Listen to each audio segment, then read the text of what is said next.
In the unforgiving desert of Arizona, where the sun blazes without mercy and the nights bring a bone-chilling cold, a once magnificent Mustang lies motionless in the dirt. His powerful muscles, now wasted away, barely move with each shallow breath. Jackson Miller kneels beside his beloved horse, tears streaming down his weathered face as he whispers desperate prayers.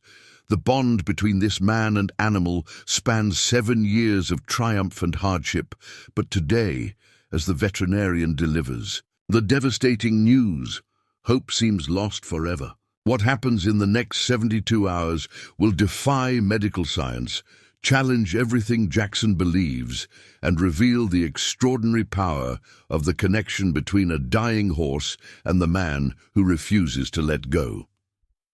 Before we jump back in, tell us where you're tuning in from, and if this story touches you, make sure you're subscribed, because tomorrow I've saved something extra special for you. The merciless summer sun beat down on the parched Arizona desert, the temperature climbing well past 100 degrees by mid-morning.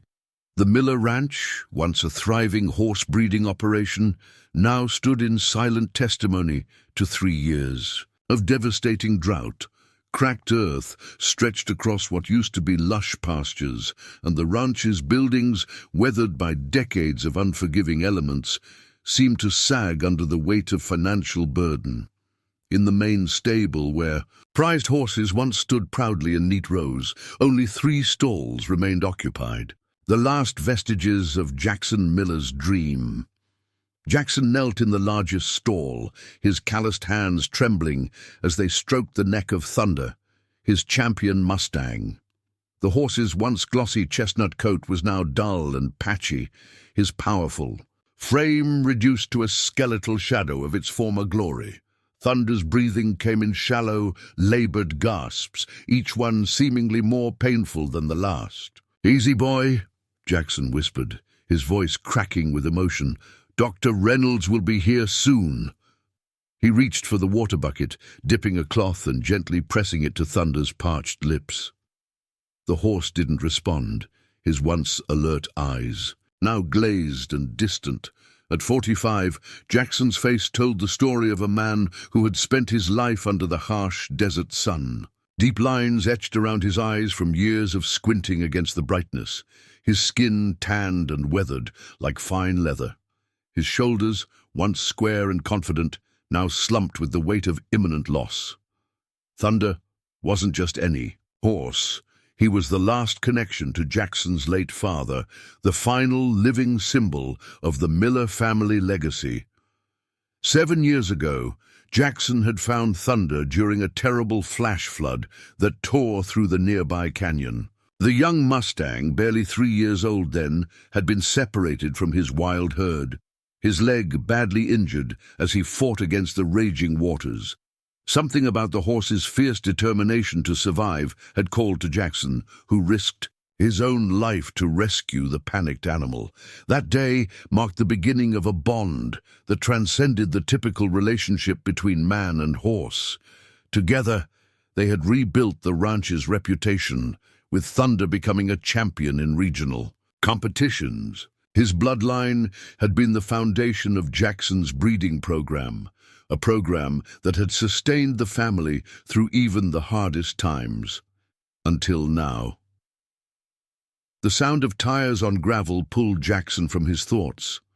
Dr. Eleanor Reynolds had arrived, her old pickup truck kicking up dust as it rolled to a stop outside the barn. Jackson didn't move from Thunder's side, couldn't bring himself to leave even for a moment. The horse's condition had deteriorated rapidly over the past 48 hours, a mysterious illness that had left the once mighty stallion unable to stand. "Jackson," Dr. Reynolds called out, her footsteps echoing on the worn wooden floor of the stable. "In here," he responded, his voice barely above a whisper. Eleanor Reynolds had been the local veterinarian for over 20 years, her expertise unquestioned throughout the county. At 62, her silver hair was cropped short for practicality, her face showing the same weathering as Jackson's, but with kind eyes that had witnessed both miracles and heartbreak in equal measure. She entered the stall quietly, medical bag in hand, and immediately knelt beside Thunder. Her experienced hands moved methodically over the horse's body, checking vital signs and symptoms with practiced efficiency. Jackson watched her face, searching for any sign, any flicker of hope. But as the examination continued, Eleanor's expression grew increasingly grave. "His temperature is dangerously high," she said finally, sitting back on her heels. "Respiration is shallow, heart rate irregular, and there's swelling in his lymph nodes." She met Jackson's gaze directly, honesty etched in every line of her face. "It doesn't look good, Jackson. But you can help him, right?" The desperation in his voice was unmistakable. "There must be something, antibiotics, anti-inflammatories, something," Eleanor sighed, placing a gentle hand on Jackson's arm. "I've tried everything in my arsenal over the past week. The broad-spectrum antibiotics haven't touched whatever this is. The blood work I took last time shows his organs are starting to shut down." She paused, weighing her next words carefully. "I think we need to discuss making him comfortable for whatever time he has left." The words hit Jackson like a physical blow. He recoiled, shaking his head vehemently. No, I'm not giving up on him. Thunder's a fighter. He's survived worse than this." "Jackson, he's suffering," Eleanor said softly. "Sometimes the kindest thing we can do, don't." Jackson's voice hardened. "Don't tell me about kindness. This horse saved the ranch. Saved me. I won't give up on him." Thunder stirred slightly, a weak whicker escaping his lips as if sensing the tension in the air. Jackson immediately turned his attention back to the horse, murmuring soothing words, while stroking his neck. Eleanor watched them for a long moment, seeing the depth of connection between man and horse. Finally, she opened her medical bag again and withdrew several vials and syringes. "I can give him something for the pain and inflammation," she said, "and I'll leave you with antibiotics to administer every 6 hours. But Jackson—" She waited until he looked at her again. "You need to prepare yourself. I don't want to give you false hope." Jackson nodded, unable to trust his voice. He watched as Eleanor administered the injections with practiced hands, explaining each medication and its purpose. When she finished, she packed her bags slowly, reluctant to leave them.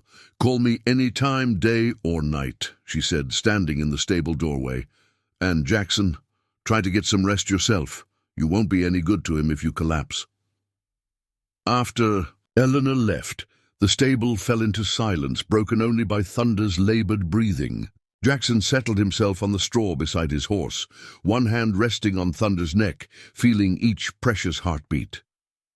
Beyond the open stable door, the harsh landscape of the Arizona desert stretched endlessly under the punishing sun, a reminder of the unforgiving nature of their existence. "Remember that first competition we entered?" Jackson spoke softly to Thunder, needing to fill the silence. "Everyone said you were too wild, too unpredictable, but we showed them, didn't we, boy?" His voice cracked as memories washed over him. Thunder, magnificent and powerful, clearing jumps that horses twice his breeding price couldn't manage. The pride he'd felt watching this once wild creature perform with such heart and precision. As the afternoon heat gave way to evening chill, Jackson remained at Thunder's side, administering water drop by drop, massaging the horse's atrophied muscles and talking constantly in low, soothing tones. Outside, the setting sun painted the desert in shades of crimson and gold, casting long shadows across the ranch. Night was falling, and with it, the temperature dropped dramatically, a typical desert evening. Jackson pulled a worn blanket over Thunder's trembling body and another around his own shoulders. The medications seemed to have eased some of Thunder's pain. His breathing, while still shallow, appeared less labored. It was a small victory, but Jackson clung to it desperately. "We're going to get through this," he promised, resting his forehead against Thunder's neck. "You and me, boy, just like always." But as darkness enveloped the stable completely, even Jackson's determination wavered. Thunder's condition wasn't improving, and the reality of Dr. Reynolds' prognosis weighed heavily on his heart. Exhaustion pulled at him, threatening to drag him into unconsciousness after days with minimal sleep. In the stillness of the night, with only the distant call of coyotes breaking the silence, Jackson finally allowed his tears to fall freely. They soaked into Thunder's mane as he clung to his faithful companion, his shoulders shaking with silent sobs. "Please," he whispered, a prayer to whatever power might be listening. "Please don't take him too." And somewhere in the vast Arizona sky, the first star of evening appeared, a single point of light in the gathering darkness. Dawn broke over the Miller Ranch, painting the sky in pale pinks and golds that gradually burned away the night's chill. Jackson stirred from his uncomfortable position on the stable floor, his body stiff and aching. For a terrifying moment, he thought Thunder had passed during the night, but the faint rise and fall of the horse's side reassured him. They had made it through one more night. With joints protesting, Jackson pushed himself to his feet. Responsibility called, even in crisis. The other two horses needed feeding, and there were daily chores that couldn't wait, ranch that wouldn't run itself. "I'll be right back, boy," he promised Thunder, reluctantly stepping out of the stall. The morning light revealed the true state of the Miller Ranch in all its faded glory. What had once been a thriving operation with a dozen employees now stood as a shell of its former self. The white paint on the main house peeled in large patches. The roof of the second stable sagged dangerously, and only a fraction of the corrals remained in usable condition. Jackson's eyes drifted to the small family cemetery on the hill behind the house. 3 generations of Millers rested there, including his father, Thomas, who had passed just 2 years ago, and his mother, Sarah, gone 5 years before that. His younger brother Marcus had escaped this hardscrabble existence, finding success as a lawyer in Phoenix. They barely spoke now, their relationship strained by Marcus's persistent attempts to convince Jackson to sell the struggling property. Preparing and narrating this story took us a lot of time, so if you are enjoying it, subscribe to our channel. It means a lot to us. Now back to the story. "It's just land, Jackson," Marcus had argued during his last visit. "Dad's gone. The drought's killing everything. What are you holding on to?" But it wasn't just land to Jackson. The Miller Ranch represented something that ran deeper than property. Lines or deed titles, it was heritage, identity, purpose. As he filled water troughs and measured out feed for the remaining horses, Jackson's mind wandered back to the life he'd led before returning to the ranch. After college, he'd spent nearly a decade working as a wildlife photographer, traveling through national parks across the country. His photos had appeared in prestigious magazines, and he'd been building a solid reputation in the field. Then came the call that changed everything, his father's first heart attack. Jackson had returned home temporarily, planning to stay just long enough to help stabilize the ranch, but as Thomas's health continued to decline, temporary turned into permanent. The freedom of his previous life gave way to the relentless demands of running a struggling ranch during Arizona's worst drought in 50 years. Yet there were moments, usually at dawn or dusk, when the desert revealed its otherworldly beauty, that Jackson knew he was exactly where he belonged. Thunder had been central to that certainty. Finishing his chores, Jackson stopped by the house to grab a quick breakfast and gather supplies for Thunder. The interior of the Miller home told its own story of gradual decline. Furniture worn, but meticulously clean, walls faded but adorned with family photographs spanning generations of ranchers, rodeo champions, and horse breeders. On the mantel above the fireplace, a collection of framed photographs chronicled Thunder's transformation. From the half-wild, injured Mustang Jackson had rescued to the majestic champion he became. Jackson paused, picking up a photo of himself and Thunder, accepting their first major competition trophy. The local newspaper had run the story with the headline, Local rancher transforms rescued wild Mustang into regional champion. That had been the turning point for the ranch. Thunder's success had attracted breeding contracts, training opportunities, and a renewed reputation for the Miller name. The irony wasn't lost on Jackson. A wild horse had saved a generations-old family. Business, at least for a time. The telephone rang, cutting through Jackson's thoughts. He hesitated, almost letting it go to the answering machine, but finally picked up on the fourth ring. "Miller Ranch," he answered, his voice rough from lack of sleep. "Jackson, it's Marcus." His brother's voice came through clearly, the background. Sounds of a busy law office filtering through. "Just checking in. How's everything?" Jackson sighed, leaning against the kitchen counter. "Not great. Thunder's sick. Really sick. Eleanor thinks—" He couldn't bring himself to complete the sentence. A pause on the line. "I'm sorry to hear that," Marcus said, his tone softening slightly. "I know what that horse means to you." "What?" Followed was the dance they always performed. Marcus suggesting practical solutions that missed the emotional reality. Jackson resisting what he perceived as his brother's cold logic. Today, however, Jackson lacked the energy for their usual back and forth. "Look, I need to get back to the stable," he said finally. "Thanks for calling." "Jackson, wait," Marcus began. But Jackson had already hung up. Gathering medical supplies, a thermos of coffee and some sandwiches, Jackson headed back to the stable. The morning had warmed considerably, the temperature already climbing toward triple digits. Inside the stable, however, the thick adobe walls kept the worst of the heat at bay. Thunder hadn't moved from his position, but his eyes tracked Jackson. As he entered the stall, a small but significant improvement from the previous day's vacant stare. Jackson set down his supplies and immediately knelt beside his horse, checking temperature and pulse, as Eleanor had shown him. "The fever not breaking," he muttered, concern etching deeper lines in his already weathered face. Jackson prepared the antibiotic injection with practiced hands.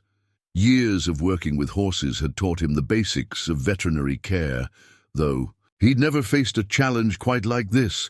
As he administered the medication, Thunder flinched slightly, but made no attempt to pull away. "I know, boy. I know it hurts," Jackson soothed, stroking the horse's neck. "But you've got to fight."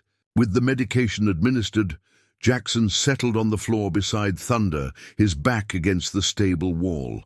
From his shirt pocket, he pulled a small, worn leather notebook, his father's breeding journal, detailing generations of horses that had passed through the Miller Ranch. The pages were yellowed with age, the handwriting changing from his grandfather's precise script to his father's more flowing style. Jackson had continued the tradition, documenting Thunder's bloodline and the foals sired from mares brought to the ranch specifically for Thunder's genetics. The journal represented both history and hope, a physical manifestation of the Miller legacy. "Remember Stardust's foal last spring?" Jackson spoke to Thunder, turning to entries from the previous year. "Everyone said she was too old to breed, but you proved them wrong. That colt brought the highest price we've seen in a decade." Thunder's ears twitched slightly, as if he were actually listening to Jackson's words. It was a small response, but enough to keep the flame of hope alive in Jackson's heart. As the morning stretched into afternoon, the stable door creaked open, revealing Sophia Martinez, owner of the neighboring ranch and Jackson's closest friend. At 39, Sophia ran her family's operation with the same dedication that Jackson brought to his own land. They had attended the same schools growing up, lost touch during their college years, and reconnected when Jackson returned to care for his father. "I heard from Eleanor," Sophia said simply, setting down a covered dish and a jug of fresh water. Her dark hair was pulled back in a practical ponytail, her olive skin tanned from working outdoors. "Thought you could use some company and actual food." Jackson managed a weak smile. "Thanks, Soph. You didn't have to." "That's what neighbors do." She knelt on Thunder's other side, her experienced hands gently examining the horse's condition. Sophia had an innate understanding of horses, sometimes seeming to communicate with them on a level that even Jackson couldn't reach. "How long since he's taken water?" "He had a little this morning, but not much," Jackson admitted. "Eleanor says his kidneys are starting to fail." Sophia's expression remained carefully neutral, but her eyes betrayed her concern. "Have you thought about what Eleanor suggested? About making him comfortable?" Jackson's jaw tightened. "I'm not giving up on him. It's not about giving up, Jackson. It's about—" "I know what it's about," he interrupted, harsher than he intended. After a moment, he softened his tone. "I'm sorry. I can't make that decision yet." Sophia nodded, understanding without further explanation. She'd been there when Jackson's father passed, had witnessed the toll it took on him to watch another cornerstone of his life crumble. Thunder represented more than just a horse to Jackson. He was a living connection to better times, to purpose and achievement. In a life that had seen too much loss. "Well, then we fight," she said simply. "I'll stay and help. The boys can handle things at my place for a while." Jackson started to protest, but the sincerity in Sophia's eyes stopped him. Here was someone who truly understood what was at stake. Not just a horse's life, but a man's reason for continuing his daily struggle against the forces trying to sweep away his way of life. "Thank you," he said quietly, the words inadequate for the gratitude he felt.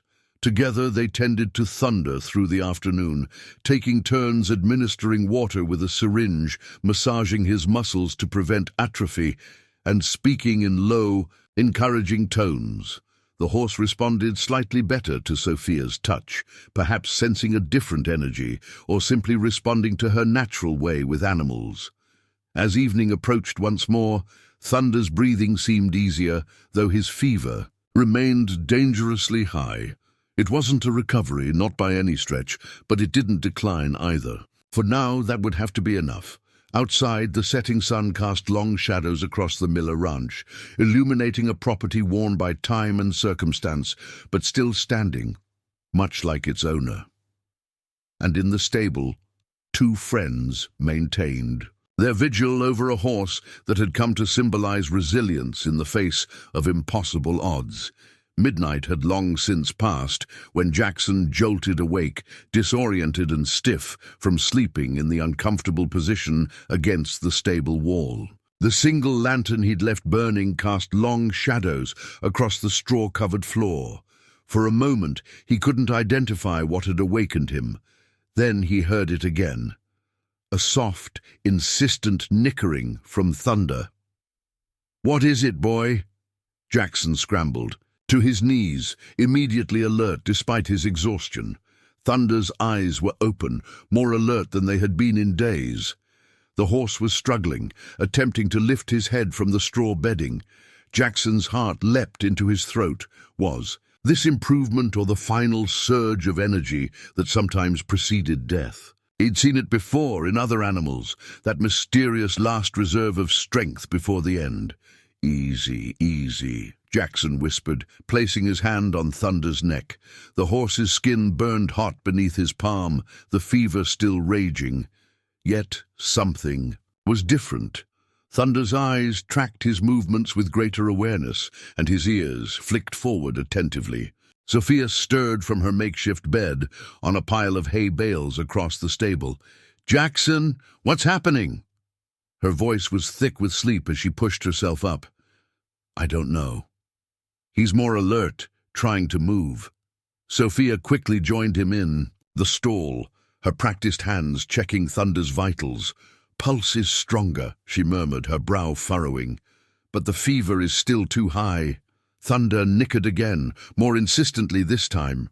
The sound pierced Jackson's heart. It was the call Thunder had always used when he wanted Jackson's attention, when he was excited about something. It was a sound from better days, one Jackson hadn't heard since the illness began. "You trying to tell me, boy?" Jackson asked, leaning closer. Thunder's nostrils flared, and with visible effort he turned his head toward the stable door, which stood slightly ajar, allowing the cool night air to circulate. A breeze drifted through, carrying the scents of the desert night, sage, dust, and something else, something familiar, yet out of place. "Do you smell that?" Jackson asked Sophia, suddenly alert. She inhaled deeply, her eyes widening. "Rain," she whispered. "I smell rain." In the midst of a 3-year drought, the scent of approaching rainfall was almost foreign, but unmistakable, the distinct mineral tang that preceded a desert storm. Jackson stood and moved to the stable door, pushing it wider to look out. At the night sky, the stars had vanished, obscured by clouds that hadn't been there when they'd settled in for the night. "A storm's coming," he said, his voice hushed with disbelief and something approaching reverence. In the Arizona desert, rain wasn't just weather, it was salvation, life itself. Behind him, thunder nickered again, the sound stronger than before. Jackson turned back to see the Mustang still focused on the door, his nostrils flaring wide to catch the scent of the approaching rain. "He knew," Sophia said softly, wondering in her voice. "Somehow, he knew before we did." Jackson knelt beside, thunder again, stroking his neck. "You're still in there, aren't you? Still fighting?" His voice cracked with emotion. "Still the same horse who could sense a storm coming hours before any human?" Thunder had always possessed an uncanny ability to predict weather changes, a trait Jackson had attributed to his years in the wild. It was one of many abilities that set the Mustang apart from domestically bred horses. That this instinct remained intact despite his illness felt significant somehow, a sign that Thunder's essential nature remained unbroken. A distant rumble of thunder rolled across the desert, and the first few raindrops began to patter against the stable roof. The sound intensified rapidly as the storm moved closer, raindrops becoming a steady drumming overhead. "I need to check the other horses," Sophia said, rising to her feet, "and make sure the drainage ditches are clear." Flash! "Floods, go!" Jackson nodded, understanding the risks. Desert storms brought life-giving water, but could turn deadly in minutes if the parched ground couldn't absorb the sudden deluge. Flash floods could transform dry creek beds into raging torrents within moments. Sophia hurried out, and Jackson turned his attention back to Thunder, who seemed increasingly agitated, his eyes fixed on the stable door. Rain was now coming down in sheets, visible through the opening as silver curtains in the darkness. "What is it?" "What are you trying to tell me?" Jackson asked, mystified by Thunder's behavior. The horse's muscles tensed as he made another effort to rise, stronger than his previous attempts, but still far too weak to succeed. A strange idea began to form in Jackson's mind, one that seemed ridiculous on the surface, but somehow felt right on a deeper level. "You want to feel the rain," he said slowly, the realization dawning. "Don't you?" Thunder's response was immediate, another of those familiar nickering sounds that had always been reserved for Jackson alone.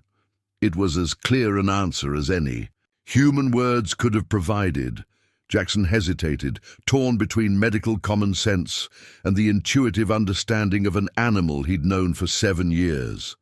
Thunder was critically ill. Exposing him to the elements seemed like madness. Yet, okay, he decided abruptly, just for a moment. The stable doors were wide enough for a horse to pass through, but with Thunder unable to walk, Jackson would need to bring the rein to him. Making a quick decision, he grabbed the large canvas tarp used for covering hay bales and dragged it outside, positioning it to catch rainwater. Within minutes, the heavy fabric was soaked through. Jackson wrestled the waterlogged tarp back inside, his clothes drenched and clinging to his skin. Thunder watched his every move, eyes bright with anticipation that seemed impossible in a horse so near death's door. "This is crazy," Jackson muttered, wringing water from the tarp over Thunder's fevered body. Eleanor would kill me if she saw this. The cool rainwater splashed onto Thunder's coat, running in rivulets down his sides. The horse's reaction was immediate and astonishing. A deep, shuddering breath followed by a sound Jackson could only describe as a sigh of relief. Thunder's eyes half closed in what appeared to be pleasure, his whole body seeming to relax for the first time in days. Encouraged, Jackson continued to wring rainwater over the horse, focusing on the areas where Thunder's fever burned hottest. The Mustang's breathing deepened, growing more regular with each passing minute.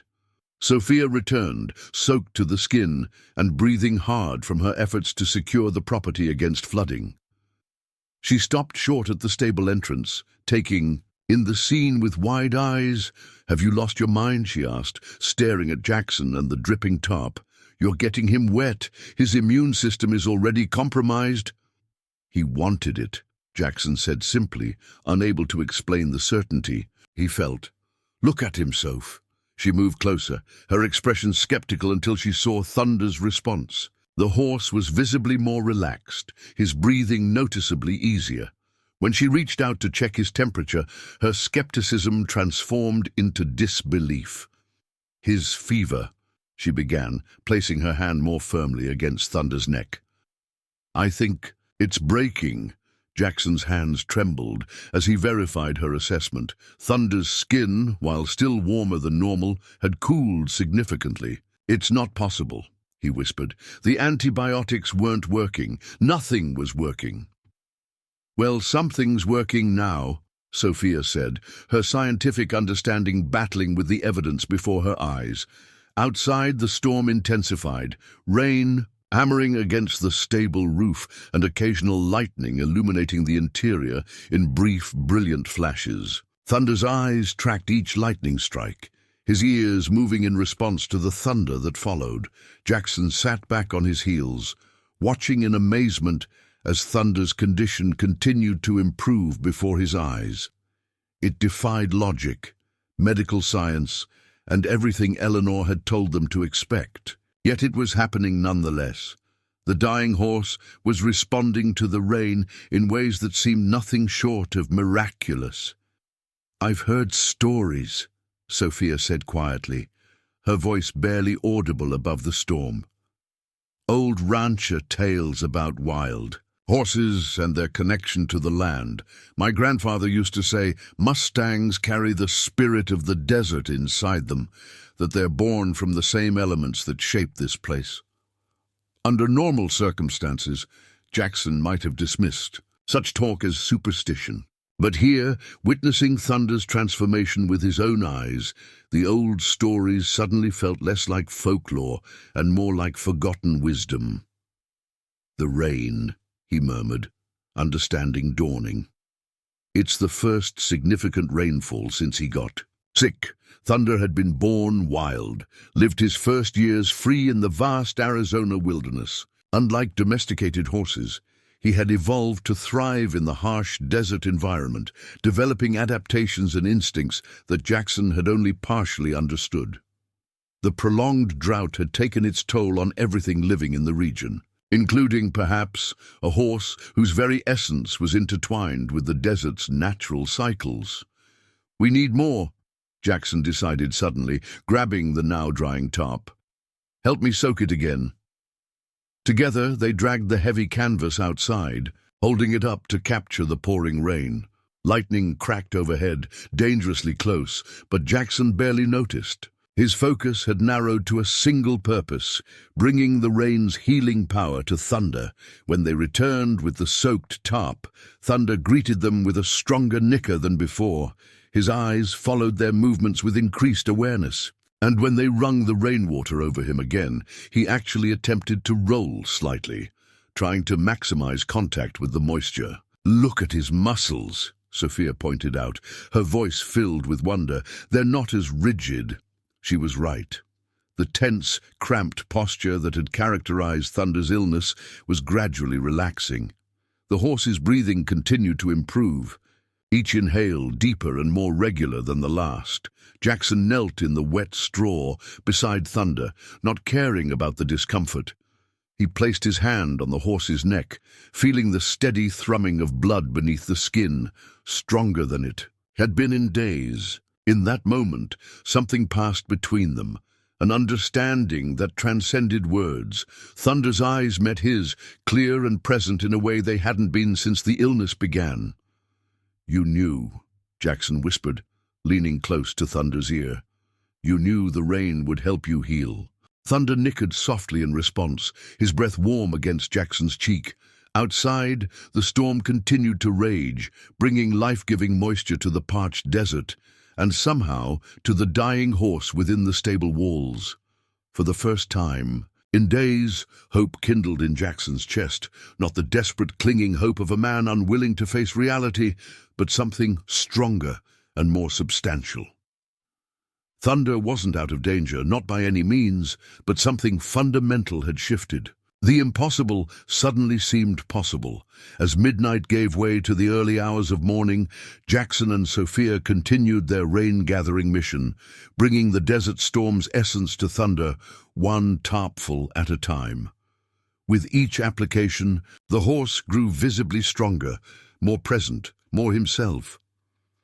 By dawn, as the storm began to abate and the first grey light filtered through the stable windows, Jackson allowed himself to acknowledge the truth of what was happening. Against all odds, against medical prognosis and rational expectation, Thunder was fighting his way back from the brink, guided by an ancient wisdom Jackson was only beginning to understand.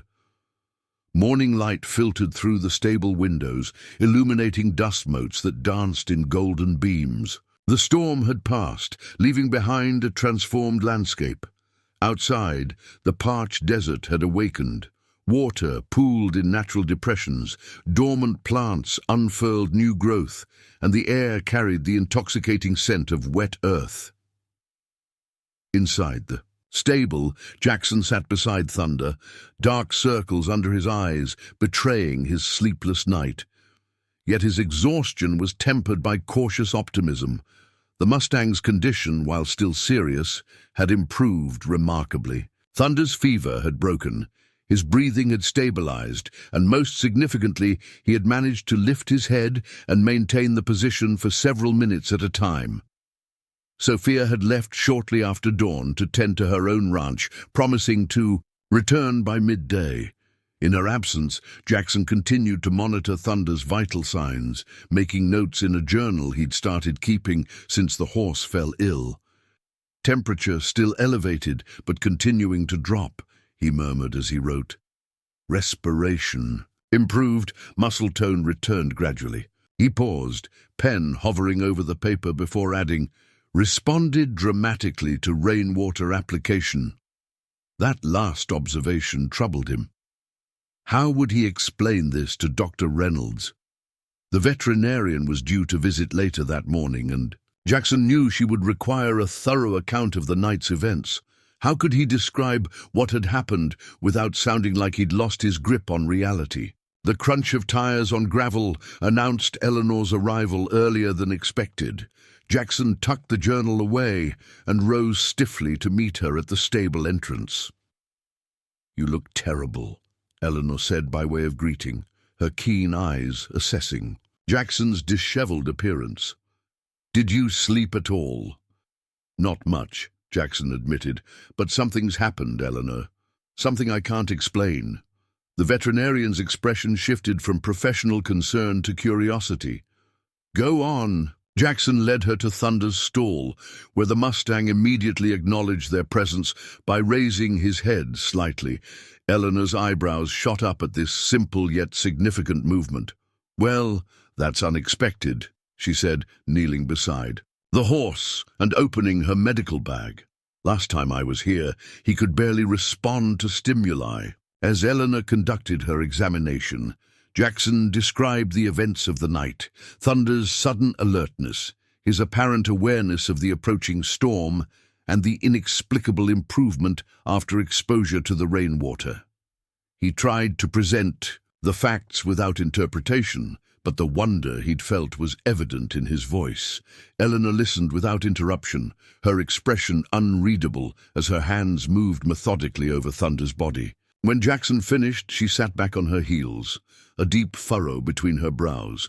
"His temperature is down," she confirmed. "Not normal yet, but definitely improved. And his lymph nodes show less swelling." She hesitated, clearly weighing her next words carefully.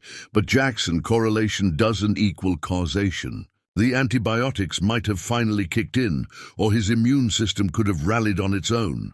"I know what I saw," Jackson said quietly. "He was dying, Eleanor. Nothing was working. Then the rain came and everything changed." Eleanor sighed, removing her stethoscope. "Look, I can't explain the improvement, and I won't discount your observations, but medically speaking, we need to continue with proven treatments. The antibiotics, anti-inflammatories, supportive care." "Of course," Jackson agreed quickly. "I'm not suggesting we abandon conventional treatment, but there's something else at work here. Something about the rain, the connection to the elements." Eleanor's expression softened slightly. "I've been a vet in this region for over 20 years, Jackson. I've heard stories about wild horses and their relationship to the desert. My scientific training says it's folklore, but—" She glanced down at Thunder, who was watching them both with alert eyes. "Sometimes we encounter things that don't fit neatly into our understanding." She rummaged in her bag, producing several vials and syringes. "I've brought the next round of medications, and I'd like to take another blood sample to check his organ function." As she prepared the injection, she added, "But I'm also not going to tell you to stop what seems to be helping. Just keep detailed records of everything, his responses, vital signs, any changes." After administering the medications and drawing blood, Eleanor packed her equipment. "I'll run these samples immediately and call you with the results. In the meantime, continue supportive care. Small amounts of water, massage to prevent muscle atrophy." She paused at the stable door. "And Jackson? Get some rest yourself. You won't be any use to him if you collapse." Once Eleanor had departed, Jackson sat beside Thunder again, stroking the horse's neck thoughtfully. The Mustang's eyes were clearer, now more present, though exhaustion still shadowed them. "What do you need, boy?" Jackson asked softly. "How do I help you?" Thunder's response was to turn his head slightly toward the stable door, toward the outside world where rain had transformed the landscape overnight. Jackson followed his gaze, an idea forming. "You want to go outside? Feel the earth?" The horse nickered softly in what seemed like affirmation. Jackson's heart rate quickened as he considered the implications. Thunder couldn't walk yet. He was still too weak. But if being exposed to the rain had helped, what might direct contact with the rain-soaked earth do? "Crazy," Jackson muttered to himself. "Eleanor would definitely think I've lost my mind." And yet the idea wouldn't leave him. Something primal was at work here, something beyond modern veterinary medicine. Thunder was a wild horse at his core, born free in the Arizona wilderness, his life force connected to the very elements that had shaped his species over countless generations. Jackson stood abruptly, decision made. "We're going to try something different." He left the stable briefly, returning with a rickety wheelbarrow that had seen better days. It wasn't ideal, but it might work as a temporary transport. Next came the challenge of moving Thunder.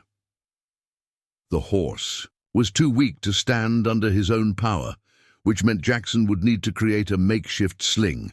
Working quickly, he gathered ropes and a sturdy blanket, fashioning a crude harness that could support Thunder's weight, while Jackson lifted him into the wheelbarrow. It was risky.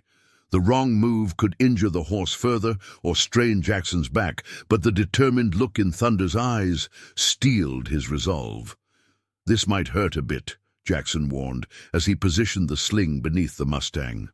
"But I think it's worth trying." With careful movements and several false starts, Jackson managed to secure the sling around Thunder's body.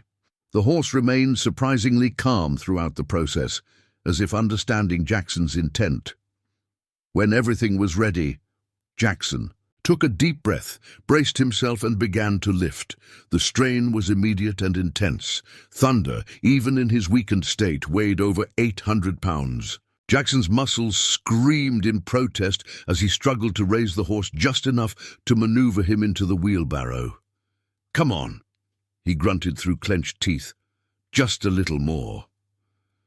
Thunder seemed to sense the critical moment and made a valiant effort to shift his own weight, using what little strength he had regained to assist Jackson. The combined effort worked. With a final heave, Jackson managed to get the Mustang's torso elevated and supported by the wheelbarrow's sides, his legs carefully arranged to prevent injury. Sweat poured down Jackson's face as he secured the sling to keep Thunder stable. "Good boy," he panted. "Now for the hard part." Navigating the wheelbarrow through the stable door proved challenging, but once outside, the firmer ground made movement easier. Jackson headed toward a flat area near the stable where rainwater had collected in a natural depression, forming a shallow pool. The normally dusty ground had transformed into rich, dark mud, earth awakened by moisture after years of drought. Carefully, Jackson positioned the wheelbarrow beside the muddy patch. The morning sun had warmed the wet earth, creating a gentle steam that carried the mineral scent of rain-soaked desert soil. Thunder's nostrils flared as he inhaled deeply, his ears pricked forward in keen interest. "Here we go," Jackson said softly, beginning the precarious process of lowering Thunder from the wheelbarrow onto the ground. It took all his remaining strength to control the descent, ensuring the horse landed gently on the wet earth. When Thunder was finally positioned on his side in the mud, Jackson removed the sling, allowing the Mustang's body to make full contact with the ground. Then he stepped back, breathing hard from the exertion, to observe. The effect was immediate and astonishing. Thunder released a deep, shuddering sigh as his body settled into the mud, his eyes half closed in what appeared to be profound relief, and the tension in his muscles visibly released. It was as if the earth itself was drawing the sickness from his body. Jackson watched in wonder as Thunder pressed himself more firmly against the ground, his movements stronger than they had been in days. The horse's coat, dulled by illness, seemed to regain some of its luster as mud coated his sides.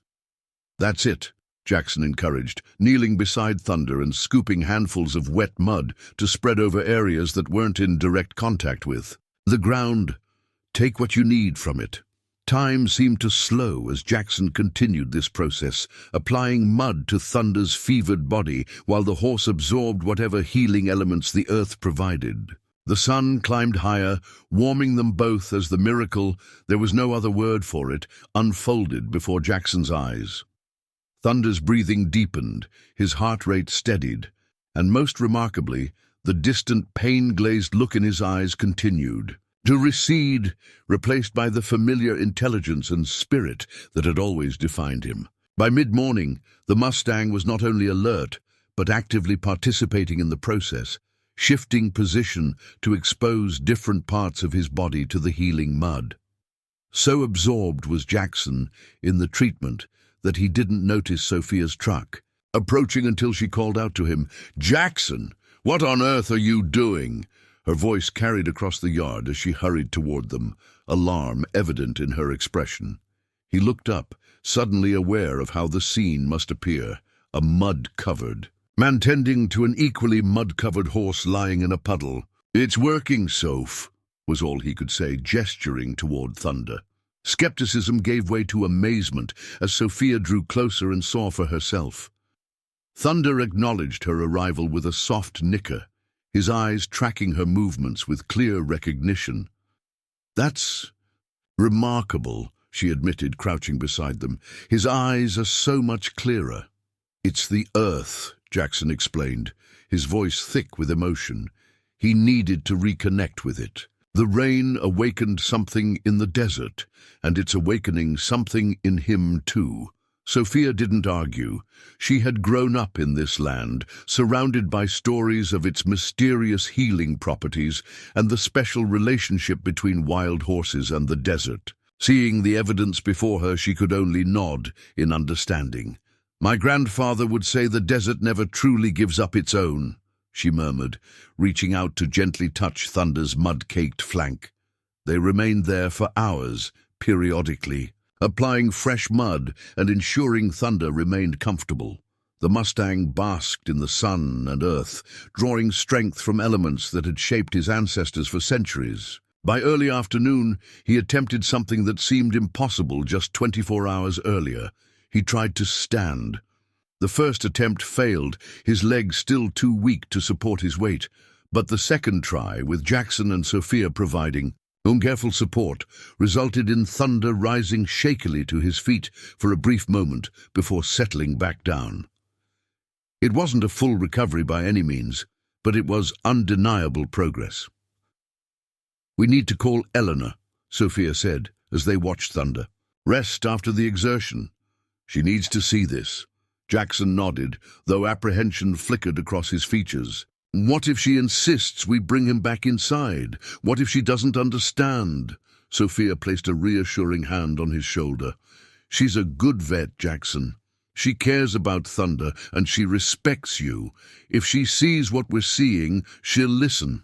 The sun began its descent toward the western horizon, casting long shadows across the transformed desert landscape. Jackson made his decision. He would continue on this unconventional path, guided by Thunder's instincts and his own deepening understanding of the Mustang's true nature. Modern medicine had its place, but some healing came from older, deeper sources, from the very earth that had given Thunder life. In choosing this path, Jackson knew he was taking a risk, but looking at Thunder, seeing the renewed spark in his eyes and the gradual return of strength to his body, it was a risk he was willing to embrace with his whole heart. The desert sky blazed with color as afternoon gave way to evening, painting the landscape in brilliant oranges and deep purples. Jackson and Sophia sat near Thunder, who remained stretched out on the mud that had grown slightly drier under the day's heat. The improvement in the horse's condition was undeniable. His breathing had normalized, his temperature continued to drop toward normal range, and most encouragingly, he had made several more attempts to stand, each one stronger than the last. "He needs to stay out here tonight," Jackson said, breaking the comfortable silence between them. "I think the night air, the connection to the ground, it's all part of the healing." Sophia nodded, though concern flickered across her features. "The temperature drops fast after sunset this time of year, and there's the risk of predators. Coyotes have been aggressive lately, with the drought pushing them closer to ranches." She was right, and Jackson knew it. The desert nights could be dangerously cold, and an injured horse would be vulnerable to predators. Still, he couldn't shake the conviction that separating Thunder from the elements now would undo the progress they'd made. "I'll stay with him," Jackson decided. "Set up a campfire nearby to keep us both warm and ward off any curious wildlife." Sophia studied him for a moment, then rose to her feet. "I'll help you gather what you need. And I'll bring some of those emergency heat blankets from my truck. They'll reflect body heat without cutting off his contact with the ground." While Sophia fetched supplies from her vehicle, Jackson carefully checked Thunder's condition. The Mustang's eyes followed his movements with increasing alertness, and when Jackson placed a hand on his neck, Thunder responded with a gentle nudge against his palm. "You're coming back to me, aren't you?" Jackson murmured, his voice thick with emotion. "Fighting your way back." Thunder's ears flicked forward in response, and Jackson allowed himself a careful smile.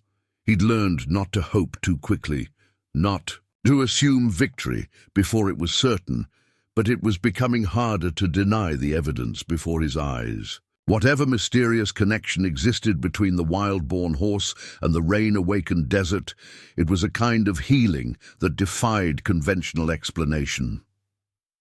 Sophia returned with armloads of supplies, emergency blankets, additional rope, a tarp.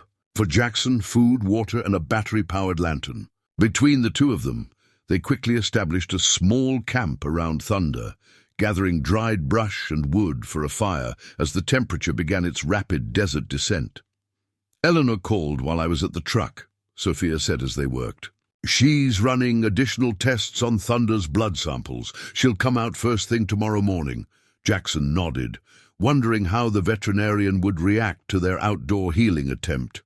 He respected Eleanor deeply.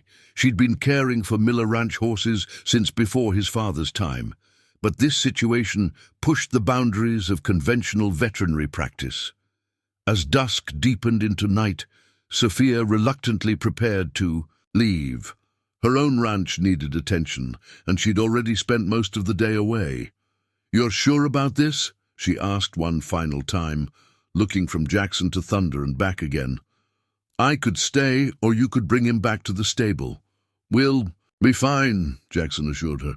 "Go take care of your place. We've got this covered." After Sophia departed, Jackson built the fire higher, creating a warm circle of light that pushed back against the encroaching darkness.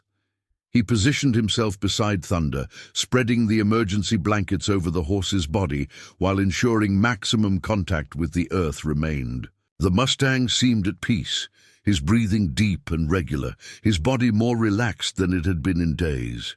"Just you and me now, boy," Jackson said softly, settling in for the night. Just like old times. The memory of their first nights together rose unbidden in his mind. Thunder, newly rescued from the flash flood, wild and terrified, refusing to enter the stable. Jackson had spent 3 nights sleeping outside the corral, gaining the young Mustang's trust, inch by hard-won inch.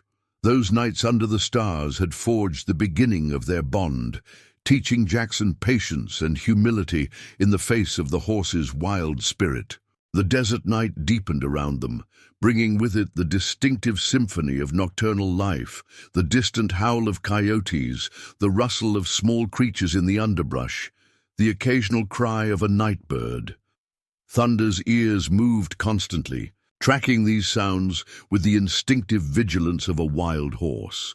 Even after years of domestication, those instincts remained intact, a testament to the resilience of his nature. Jackson must have dozed off because he awoke with a start, momentarily. Disoriented, the fire had burned lower and the moon had risen, casting silver light across the desert. Something had awakened him, a sound or movement that had penetrated his exhausted sleep. Then he heard it, a low, threatening growl from the darkness beyond. The fire's glow. Thunder's body had tensed beside him, the horse's head raised in alarm, ears pricked forward. Jackson reached for the rifle he'd brought from the house, a precautionary measure he now felt grateful for. Slowly he stood, scanning the shadows for the source of the threat. The growl came again, closer this time, and Jackson's blood ran cold as he caught the gleam of reflected eyes. Not one pair, but several. Coyotes. A pack had been drawn to the scent of the injured horse, their natural hunting instincts overriding any fear of human presence. In the moonlight, Jackson could make out their lean shapes as they circled just beyond the fire's reach, calculating the risk versus reward of an attack. "Get out of here!" Jackson shouted, raising the rifle and firing a warning shot into the air. The sound cracked like thunder across the desert, sending the coyotes scrambling back temporarily, but they didn't retreat far. These were desperate. Times in the desert, the drought having decimated their natural prey. An injured horse represented a feast too substantial to abandon easily. Within minutes, they began circling again, more cautiously but no less determined. Thunder struggled to rise, ancient instincts telling him to flee, but his weakened body couldn't comply. The failed attempt left him exhausted and more vulnerable than before. Jackson moved to stand between Thunder and the approaching predators, rifle ready. "Steady, boy," he murmured to the frightened horse. "I'm not going to let anything happen to you." One coyote, bolder than the rest, darted forward into the edge of the firelight. Jackson fired another warning shot, deliberately wide of the animal. but close enough to send it yelping back into the darkness. The respite was brief. The pack simply adjusted their strategy, spreading out to approach from multiple angles. Jackson realized with growing alarm that he faced an impossible situation. He couldn't maintain watch in all directions simultaneously, couldn't keep firing warning shots all night. The coyotes, driven by hunger and opportunity, would eventually find an opening. Thunder nickered anxiously behind him, and Jackson made a split-second decision. He needed to get the horse back to the safety of the stable. The healing connection with the earth was vital, but it would mean nothing if Thunder fell victim to predators. "We've got to move, boy," Jackson said grimly, turning back to the horse. "I know you're not ready, but we don't have a choice." Working quickly, Jackson gathered the emergency blankets and ropes, fashioning another makeshift sling, similar to the one he'd used to bring Thunder outside. The coyotes continued their prowling, growing bolder as they sensed the humans' vulnerability. "Come on, Thunder," Jackson urged, positioning himself to help lift the weakened horse. "One more try. I need you to stand." Perhaps it was the urgency in Jackson's voice, or perhaps it was the primal fear of the predators circling them, but Thunder responded with unexpected strength. With a tremendous effort, the Mustang pushed himself upward, legs trembling violently, but somehow finding the strength to hold his weight. Jackson supported him with the sling, amazed and terrified at the same time. Amazed at Thunder's resilience, terrified that the exertion might undo all the progress they'd made. A coyote darted in from the side, snapping at Thunder's hind leg. Before Jackson could react, the horse kicked out reflexively, missing the predator but nearly losing his balance in the process. Jackson fired again, this time deliberately closer to the attacking coyote, which retreated with a yelp of fear. "Step by step," Jackson encouraged, supporting as much of Thunder's weight as he could manage while beginning the painfully slow journey back to the stable. Just one step at a time. The distance wasn't great, perhaps 50 yards, but it might as well have been miles.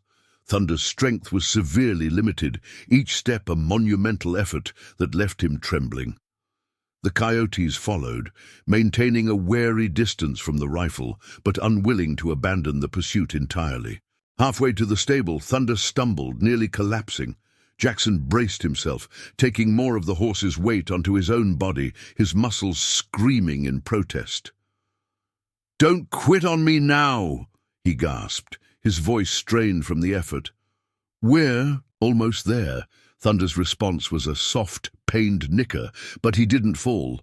Somehow the horse found the strength to continue, one agonizing step after another. Jackson could feel Thunder's heart hammering against his side, feel the heat and effort radiating from the Mustang's body. The stable door loomed ahead, tantalizingly close, yet still too far. One of the coyotes, sensing their vulnerability, darted in again. Without a free hand to use the rifle, Jackson could only shout and kick out, barely deterring the predator. "5 more steps," Jackson urged, feeling his own strength beginning to fail. "Just 5 more. 4 steps. 3. Thunder's breathing was ragged, his body shaking violently with the effort. 2 more steps. The coyotes were closing in, emboldened by the prey's obvious weakness. With one final desperate push, they crossed the threshold into the stable. Jackson released Thunder as gently as he could, then spun to slam the door shut, just as the lead coyote lunged. The heavy wooden door connected with the animal's shoulder, sending it yelping back into the night. Jackson shot the bolt home, securing them inside. For a moment, he simply stood there, gasping for breath, adrenaline coursing through his system. Then he turned to Thunder, who had collapsed onto the stable floor, sides heaving with exertion. "God, what have I done?" Jackson whispered, dropping to his knees beside the horse. Had he pushed Thunder too far? Had the desperate flight from the coyotes undone all the healing progress? Thunder's condition was alarming, his breathing labored, his body trembling uncontrollably. Jackson checked his temperature with shaking, and found that the fever had returned, though not as severe as before. The stress and exertion had clearly taken a toll. Cursing himself for the decision to stay outside, Jackson worked frantically to make Thunder comfortable, covering him with fresh blankets and preparing another dose of the medications Eleanor had left. As he administered the injection, he spoke continuously to the horse, his voice raw with emotion. "I'm sorry, boy. I thought I was doing the right thing. I thought the connection with the earth was what you needed." His voice broke. "Maybe I was wrong. Maybe I've just made everything worse." Thunder's eyes, glazed with exhaustion, found Jackson's face. The horse made a soft sound, almost a sigh, before his head lowered to rest on the stable floor. Within minutes, he had fallen into an exhausted sleep, his body still trembling occasionally, but his breathing gradually steadying. Jackson sat beside him, unable to contemplate sleep himself. The night's events played in an endless loop through his mind. The peaceful connection with the earth, the surprising progress, then the terrifying confrontation with the coyotes, and the desperate struggle to reach safety. Had he made the right choice, bringing Thunder outside, or had his unconventional approach placed the horse in unnecessary danger? Through the stable window, he could see the desert bathed in moonlight, beautiful and deadly in equal measure. The rain had awakened life everywhere, plants unfurling toward the moisture, insects emerging from dormancy, predators pursuing prey with renewed vigor. It was the way of the desert, harsh but honest, a constant balance of life and death that had shaped every creature within it, including Thunder. As the night wore on, Jackson maintained his vigil, checking Thunder's vital signs regularly and documenting everything in his journal. The fever didn't worsen, which he took as a positive sign, but the horse remained deeply exhausted, his body pushed to its limits by the night's ordeal. Near dawn, as the first hint of light crept through the stable windows, Jackson finally allowed his own exhaustion to claim him. He slumped against the wall beside Thunder, his hand resting on the horse's neck, feeling the steady, rhythmic pulse beneath his fingers, proof that despite everything, Thunder lived on. His last conscious thought before sleep claimed him was a promise to Thunder, to himself, to the desert that had shaped them both. He would find a way to continue the healing connection with the earth while keeping Thunder safe. The challenge they'd faced wasn't a sign to abandon the path, but a reminder that healing, like life itself in the Arizona desert, required both wisdom and respect for the primal forces at work. Outside, as the sun began its ascent, the coyotes had long since departed, and the desert awakened to another day of transformation. The rain's gift continued to unfold across the landscape, a reminder of nature's power to both destroy and renew, a power that flowed through Thunder's veins, as surely as it shaped the land itself. The insistent creak of the stable door roused Jackson from his exhausted slumber. Sunlight streamed through the windows, indicating he'd slept much longer than intended. He blinked groggily, his body protesting every movement after the previous night's ordeal. "Jackson?" Eleanor Reynolds' voice cut through his disorientation. "Are you in here?" He struggled to his feet, wincing at the stiffness in his muscles. "Here," he called, his voice hoarse from sleep and emotion. Eleanor appeared in the stall entrance, medical bag in hand, her expression shifting rapidly from concern to relief to professional assessment as she took in the scene. Jackson disheveled and clearly exhausted, Thunder lying on his side in fresh straw. "Sophia called me," she said, moving immediately to the horse's side. "Said there was trouble last night." As Eleanor began her examination, Jackson recounted the events, Thunder's remarkable response to the earth, the coyote attack, and the desperate struggle to reach safety. He held nothing back, including his fear that the stress and exertion might have undone the progress they'd made.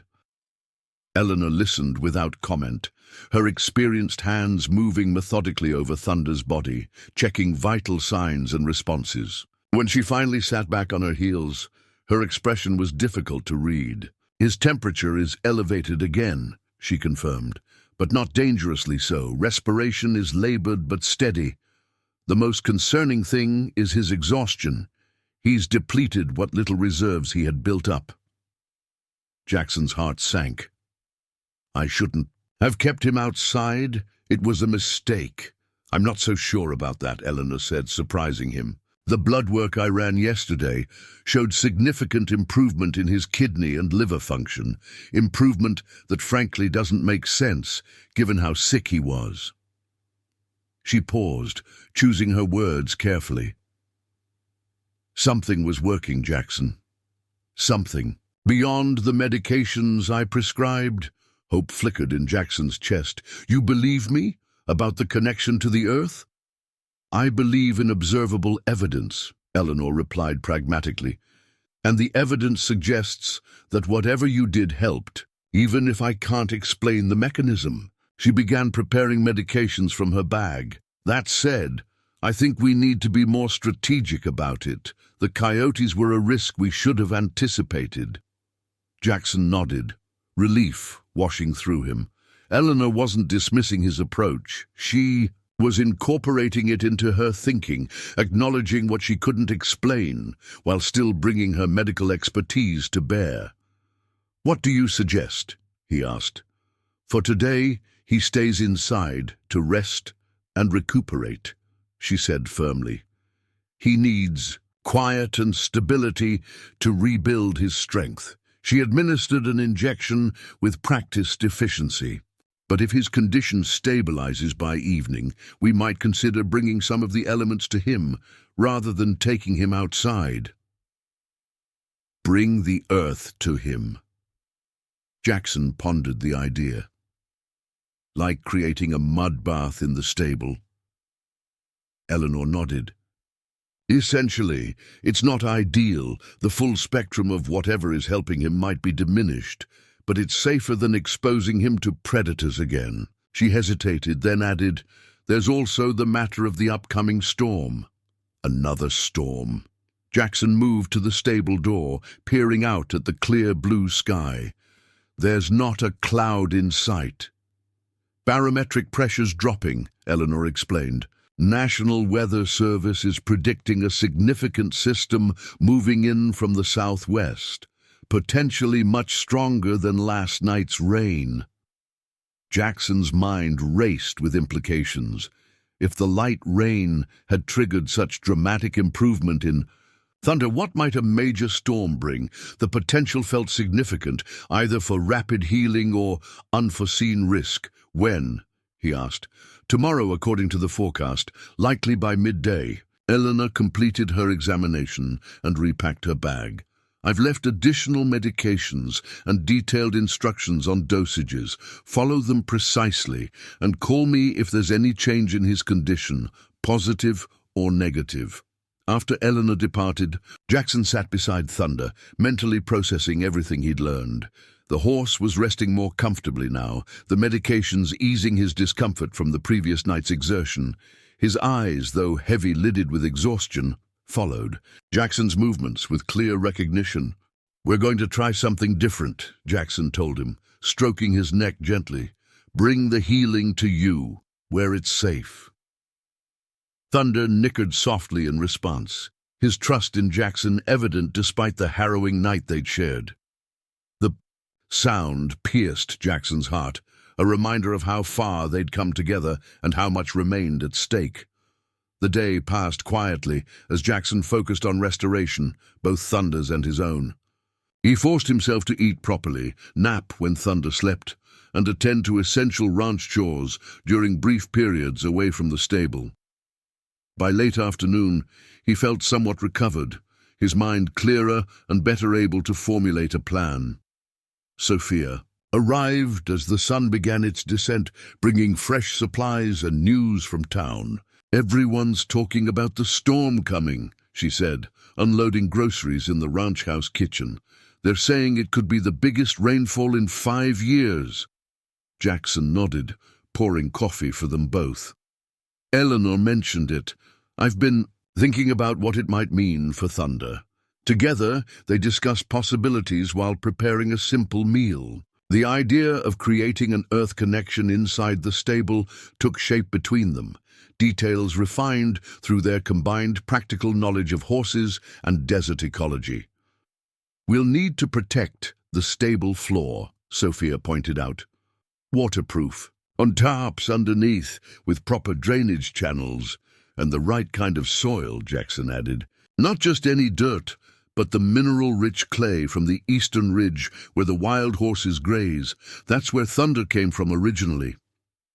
As they worked through logistics, Jackson felt a growing sense of purpose. This wasn't just about saving one horse anymore.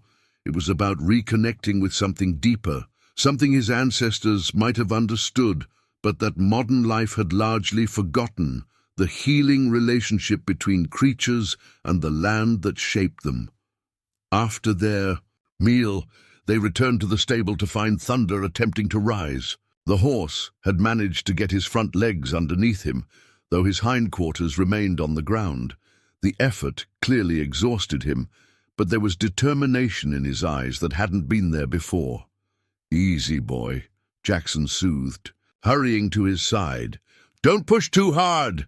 Thunder snorted as if disagreeing with the assessment. With visible effort, he tried again, muscles straining beneath his dull coat. Jackson and Sophia exchanged glances, torn between caution and encouragement. "Maybe we should help him," Sophia suggested.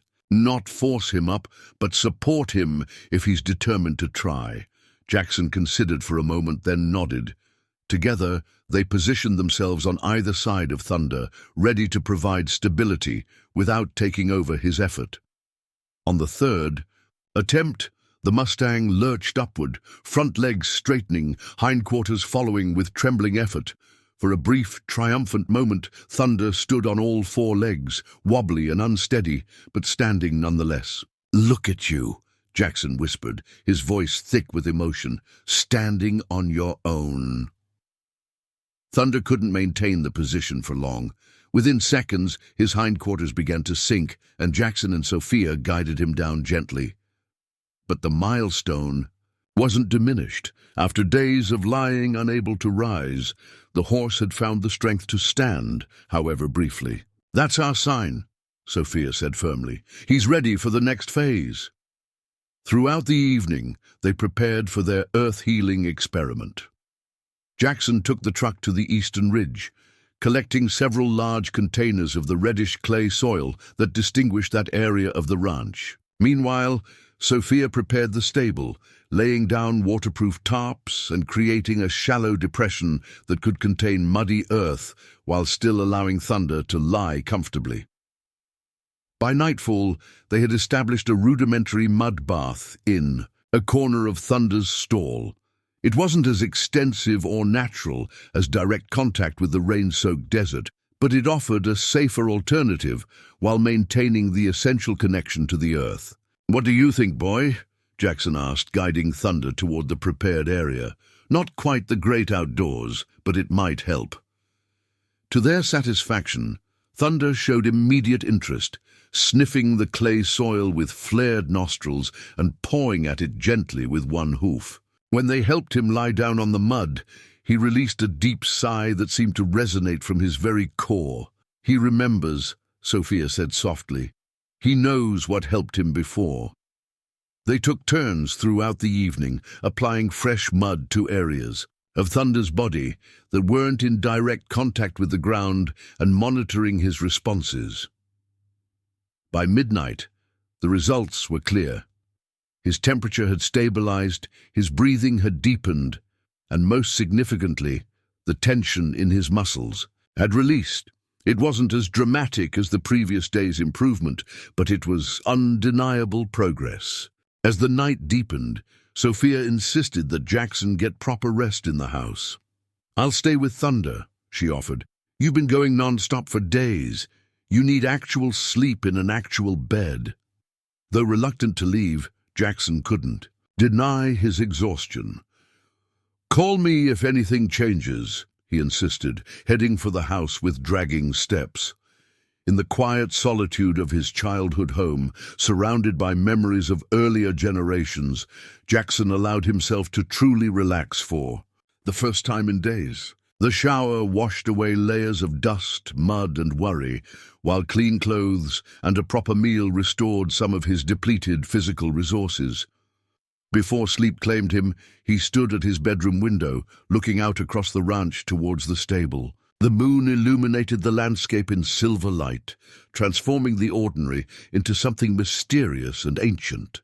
In that moment, Jackson felt connected to every previous custodian of this land, not just his father and grandfather, but all those who had lived in harmony with the desert's harsh beauty. Tomorrow would bring the storm, with all its unknown potential. For tonight, Thunder was safe, receiving the earth's healing in the shelter of the stable, protected from predators and the elements. It wasn't perfect, but it was progress, a middle path between modern care and ancient wisdom. Jackson slept deeply, without dreams, his body and mind surrendering to recovery. When dawn broke, bringing with it the distant rumble of approaching thunder, he awoke refreshed and clear-headed. The day ahead would test them all, but he felt ready to face whatever came, for Thunder, for the ranch, for the future that hung in the balance. He dressed quickly and headed to the stable, noting the darkening clouds on the southwestern horizon. The air felt different, heavier, charged with potential energy. Birds had gone quiet, and the ranch animals moved restlessly in their enclosures, sensing the approaching weather. Inside the stable, Sophia greeted him with encouraging news. He drank water on his own last night, and he tried standing again. Managed to stay up for nearly a minute this time. Thunder acknowledged Jackson's arrival with a soft nicker, his eyes brighter and more alert than they had been in days. The mud bath had dried somewhat overnight, but the horse remained in contact with it, seemingly reluctant to move away from the healing earth. "The storm's coming," Jackson said, pouring coffee from the thermos Sophia had brought out earlier. "Faster than expected from the look of those clouds." Sophia nodded, her expression thoughtful. "What's the plan? Keep him inside with the mud bath, or risk taking him out to experience the full storm?" It was the central question they'd been circling, safety versus potential benefit. The previous night's coyote encounter had demonstrated the dangers of vulnerability in the open, yet Thunder's most dramatic improvement had come from direct contact with the rain-soaked desert. "I've been thinking about that," Jackson said slowly. "There might be a middle option."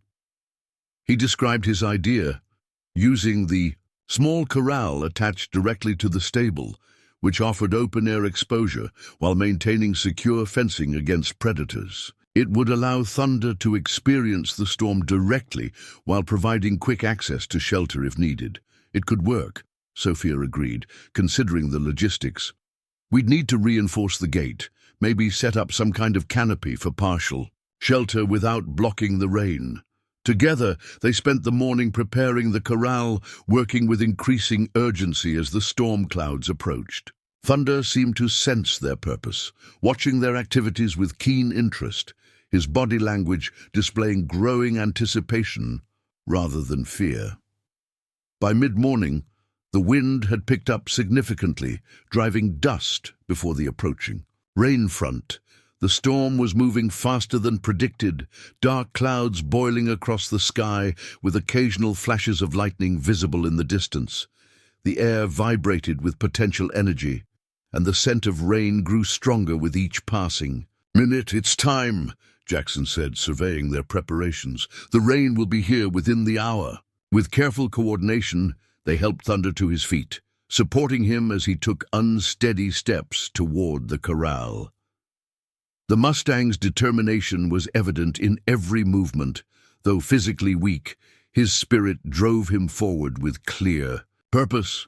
When they reached the corral gate, Thunder actually pulled against their support, eager to move into the open air.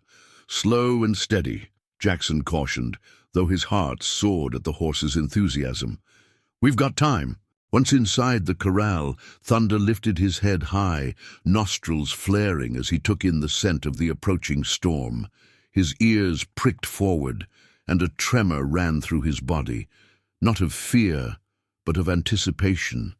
It was the stance of a wild horse, a creature attuned to the rhythms of the desert in ways that domesticated animals had forgotten. Jackson and Sophia positioned themselves nearby, ready to intervene if Thunder's strength failed.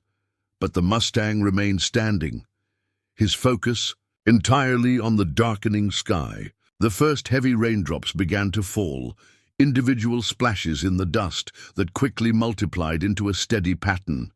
Thunder didn't move, didn't seek shelter.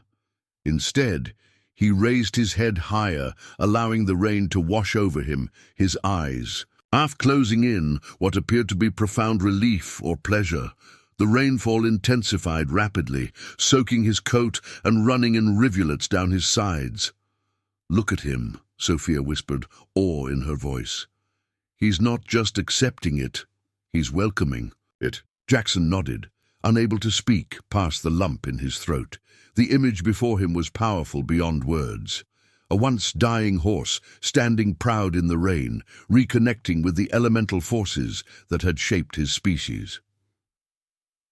As the storm gathered strength, Thunder began to move, taking small, deliberate steps around the corral. Each movement grew steadier than the last, as if the rain itself was washing away weakness and restoring vitality. Lightning flashed overhead, followed by rolling thunder that vibrated through the ground beneath their feet.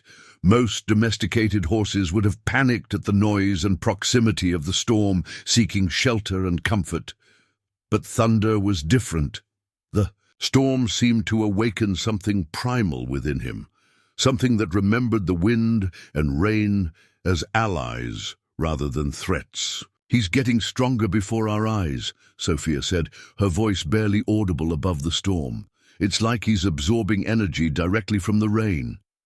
Jackson could only nod in agreement, transfixed by the transformation occurring before them. This wasn't just physical healing, it was something deeper, a reconnection with Thunder's essential nature that transcended conventional understanding. The storm raged on, the heaviest rainfall the region had seen in years. Water pooled in the corral, turning the ground to mud that squished beneath Thunder's hooves as he continued his slow, deliberate movements. Far from tiring him, each step seemed to build on the last, growing more confident and steady. An hour passed, then two, with Thunder remaining in the open despite the option of shelter.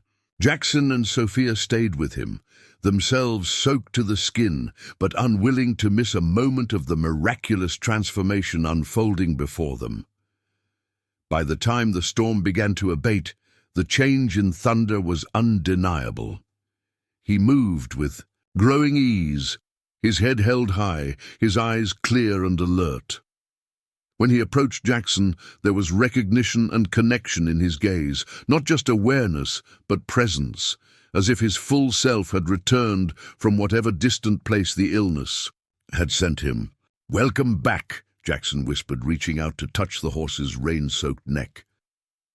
Thunder pressed his muzzle against Jackson's chest in response, a gesture of affection and trust that brought tears to the rancher's eyes, mingling with the raindrops on his face. As the clouds began to break and thin rays of sunlight pierced the departing storm, Thunder did something that seemed impossible just days earlier. He trotted several steps across the corral, his movements still stiff but undeniably purposeful. Then, with a shake that sent water flying from his coat, he released a powerful whinny that echoed across the ranch, a sound of life, of return, of victory against overwhelming odds. Jackson and Sophia exchanged glances of disbelief and joy, words unnecessary in the face of what they were witnessing. The rain-soaked earth had worked its ancient magic, the storm had broken Thunder's fever, and in this temporary shelter between stability and wildness, a miracle of healing had occurred. Thunder continued to move around the corral with growing confidence, occasionally stopping to paw at the mud or roll his head in the rain-created puddles.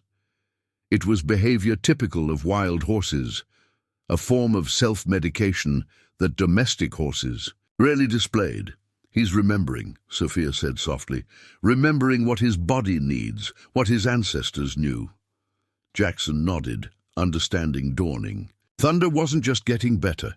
He was reconnecting with the wild wisdom encoded in his DNA, wisdom that modern horsemanship often overlooked or suppressed. The illness had nearly killed him, but in fighting his way back, Thunder had reclaimed something essential about himself, something that might never have surfaced without this crisis. As the sun broke fully through the clouds, painting the rain-washed landscape in golden light, Jackson felt a profound sense of humility and gratitude wash over him. He had thought he was saving Thunder, but in truth, they were saving each other, and in the process, rediscovering a relationship with the land that generations of his family had gradually forgotten. In this temporary shelter, caught between the security of the stable and the freedom of the open desert, both man and horse had found something unexpected, a moment of perfect connection, of harmony with the elements, of healing that transcended the physical and touched something deeper. Within them both, the storm had passed, leaving behind a transformed landscape. Pools of water dotted the normally parched ranch grounds, and the desert plants stood taller, their leaves unfurled toward the moisture-laden air. Thunder remained in the corral, reluctant to return to the stable despite Jackson and Sophia's gentle encouragement. The Mustang seemed invigorated by his time in the rain, moving with increasing confidence around the small enclosure, occasionally stopping to roll in the mud puddles that had formed. "He's acting like a wild horse again," Sophia observed, leaning against the corral fence, self-medicating with mud, seeking out the minerals he needs. Jackson nodded, a mixture of awe and concern in his expression. "Eleanor should see this. It goes against everything in the veterinary textbooks." As if summoned by his words, the sound of tires on wet gravel announced Eleanor's arrival. The veterinarian emerged from her truck with her medical bag, her eyes widening as she took in the scene. Thunder moving freely in the corral, Jackson and Sophia soaked from the recent downpour. "What happened?" she asked, hurrying toward them. "The door. Storm," Jackson explained simply. "He wanted to be in it. We let him." Eleanor's skepticism was evident as she entered the corral, approaching Thunder carefully. The horse acknowledged her with a flick of his ears, but continued his slow circuit of the enclosure, showing no signs of the extreme weakness that had characterized his condition just days earlier. Her examination was thorough, despite Thunder's restlessness. When she finally stepped back, her expression was a complex mixture of professional amazement and scientific bewilderment. "His temperature is normal," she announced. "Respiration improved, heart rate steady. The lymph node swelling has decreased significantly." She shook her head in disbelief. "I've never seen anything like this rate of recovery in a horse so critically ill." "It's the rain," Jackson said confidently. "The connection to the elements. Something about it is healing him in ways medicine couldn't." Eleanor didn't argue, though her scientific mind clearly struggled with the explanation. "Whatever it is, it's working." But she hesitated, glancing toward the western horizon where dark clouds still lingered. "There's more storm activity coming. The first system was just the beginning." Jackson followed her gaze, noting the distant line of darker clouds. "Another storm? So soon?" "The Weather Service has issued flash flood warnings for the entire county," Eleanor explained, her voice taking on a more urgent tone. "This could be the biggest rainfall event in a decade. The ground's already saturated from today's downpour. It can't absorb much more." The implications hit Jackson immediately. The Miller Ranch sat on relatively high ground, but the eastern portion, including the stables and corrals, bordered a normally dry creek bed that ran down from the higher elevations of the nearby mountains. In a major flood event, that creek would become a raging torrent. "How much time do we have?" he asked, calculations already running through his mind. "The main system is expected to hit tonight, probably around midnight," Eleanor replied. "You should move your animals to higher ground, just to be safe." As Eleanor departed with promises to check in by phone if the roads remained passable, Jackson and Sophia began preparations. The two remaining horses in the second stable were relatively easy to relocate to the paddocks near the main house, situated on a natural rise. Thunder, however, presented a more complex challenge. "He's still too weak for a long walk up to the house," Sophia said, watching the Mustang continue his slow movements around the corral. "But we can't leave him down here if there's flood risk." Jackson surveyed the surrounding area, considering options.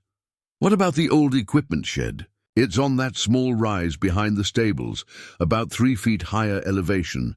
Not ideal, but better than nothing." The equipment shed, a sturdy structure built by Jackson's grandfather, sat on a slight elevation overlooking the stables. It would require cleaning and preparation to make it suitable for a horse, but the location offered better protection from potential flooding.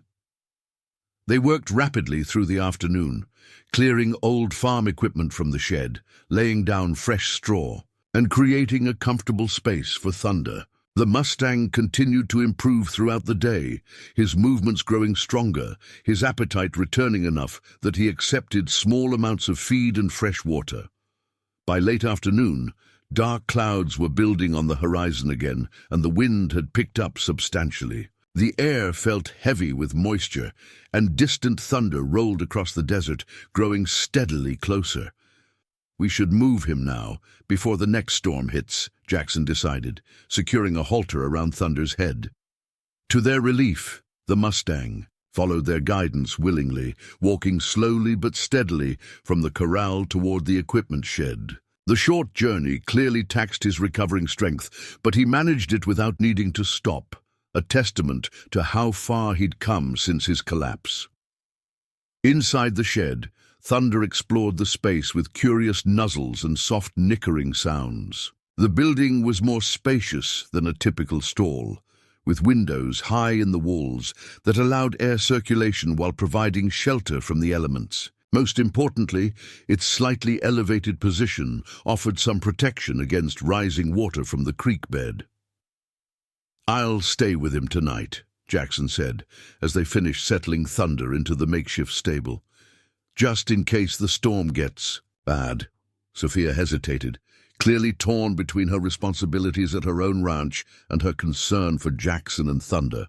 "I should check on my place, make sure everything's secure, but I can come back afterward if you need help." "Take care of your ranch first," Jackson insisted. "Call me when you get there so I know you made it safely. The roads will get worse once the rain starts again." After Sophia departed, Jackson busied himself with final preparations. He stocked the shed with supplies, food, water, first aid materials, lanterns, and emergency blankets. Through the windows, he could see the storm approaching. Dark clouds, building into towering formations that promised significant rainfall. Thunder seemed unusually alert, his ears constantly moving, tracking sounds that Jackson couldn't perceive. The horse's nostrils flared repeatedly, testing the air as the barometric pressure continued to drop. "You sense it coming, don't you?" Jackson spoke softly, stroking Thunder's neck. "Bigger than the last one." As darkness fell, the wind increased, dramatically, howling around the corners of the shed and rattling the windows in their frames. The first raindrops hit the roof like pebbles, quickly intensifying into a steady drumming that filled the space with rhythmic sound. Jackson settled, himself on a stack of hay bales, prepared for a long night. Thunder remained standing, facing one of the windows, his attention fixed on the storm outside. Unlike most domesticated horses who typically grew nervous during severe weather, the Mustang seemed almost energized by the storm's approach, his posture alert rather than fearful. The hours passed with increasing intensity as the storm built to its full fury. Rain lashed against the shed in horizontal sheets driven by powerful wind gusts. Lightning flashed with growing frequency, followed by thunder that shook the building's sturdy frame. Through it all, Thunder remained calm, occasionally turning to check on Jackson, but primarily focused on the storm itself, as if communicating with the elemental forces outside. Around midnight, as the storm reached peak intensity, Jackson noticed a subtle change in the sound surrounding them. Beneath the rain's persistent drumming and the wind's howling came another noise, a deep, rushing roar that raised the hair on the back of his neck. Moving to the door, Jackson opened it a crack, peering out into the storm-lashed night. What he saw sent a chill through his body. The normally dry creek bed had transformed into a raging torrent, its banks already overflowing as it carried debris from higher elevations. The water level was rising rapidly, already reaching the lower portions of the stable yard. "Damn," he muttered, closing the door and securing it against the wind. The equipment shed's elevated position should keep them safe from all but the most catastrophic flooding, but the margin of safety was narrower than he'd like. Thunder nickered. Questioningly sensing Jackson's concern, the rancher returned to the horse's side, checking that everything was secure. "It's all right, boy," he reassured, though uncertainty gnawed at him. "We're high enough here.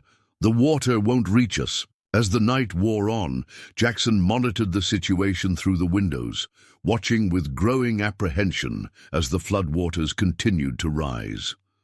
The stable yard had disappeared beneath churning brown water that carried branches, shrubs, and other debris past the shed. The main stable building stood partially submerged, water flowing through its open doors.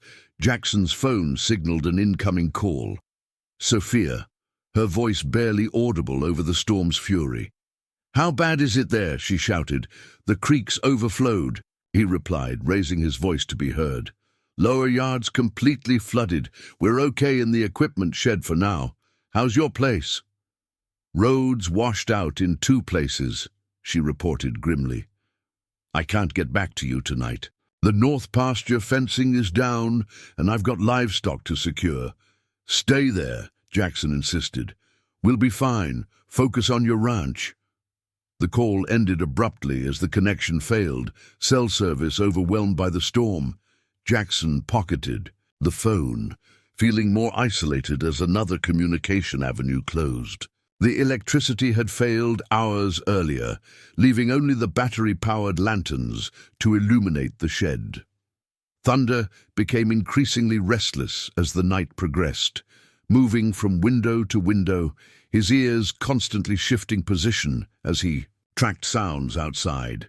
His behavior wasn't panicked but purposeful, as if he were gathering information, assessing the danger with instincts honed by wild ancestry. Around 2 a.m., a particularly violent gust of wind tore a section of roofing from the shed, allowing rain to pour in along one wall. Jackson scrambled to cover the equipment stored there, then checked on Thunder, who had moved to the driest corner but otherwise seemed unperturbed by the damage. "Good boy," Jackson encouraged, patting the horse's neck. "Just a few more hours. The storm will pass by dawn." But nature had other plans. Shortly after 3 a.m., a tremendous crash shook the building as a large cottonwood tree, its roots undermined by the floodwaters, toppled against the shed's eastern wall. The structure groaned under the impact but held, its sturdy construction withstanding the blow. However, the fallen tree created a new problem. It had crushed a section of wall, allowing floodwater to begin seeping into the shed's interior. Jackson worked frantically to block the breach with hay bales and old equipment, but the water continued to find its way in, quickly forming a growing puddle on the floor. Thunder watched these efforts intently, shifting position to avoid the encroaching water, but remaining remarkably calm given the circumstances. Outside, the situation was deteriorating rapidly. Through the damaged section of wall, Jackson could See that the floodwaters had risen significantly, now within a foot of the shed's floor level. The main stables were three-quarters submerged, and the corral had disappeared entirely beneath the churning brown water. "We might need to move again," Jackson told Thunder, his voice tight with concern. "If the water keeps rising." The question was where to go. The path to the main house, located on substantially higher ground, was now cut off by the flooding creek. Any attempt to reach it would require wading through fast-moving floodwater, a dangerous proposition for a human alone, let alone a weakened horse. Jackson's phone pinged with an emergency alert. "Flash flood warning. Upgraded to flash flood emergency.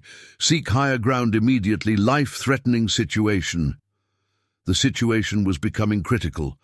The floodwaters continued to rise, now just inches below the shed floor, and the rain showed no signs of abating. Thunder had grown more agitated, no longer content to remain in place but moving restlessly around the increasingly confined dry space. A new sound cut through the storm's roar, a deep, ominous cracking from upstream. Jackson moved to the window facing the creek, straining to see through the darkness and driving rain. What he glimpsed sent ice through his veins.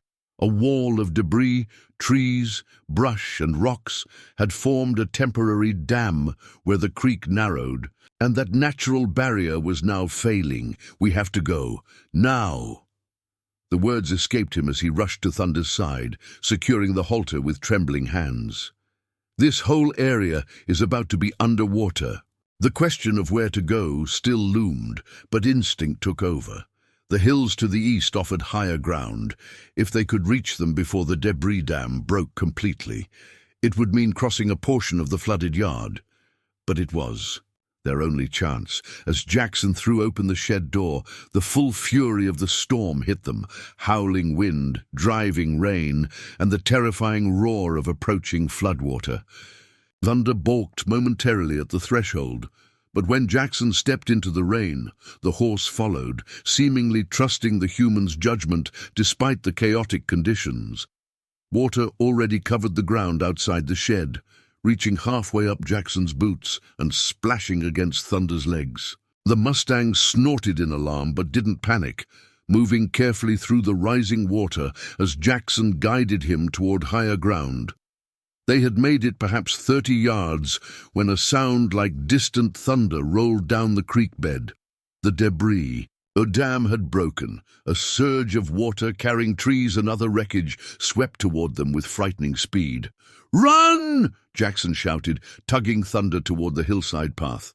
The Mustang needed no encouragement, his survival instincts kicking in as he broke into a labored trot beside Jackson.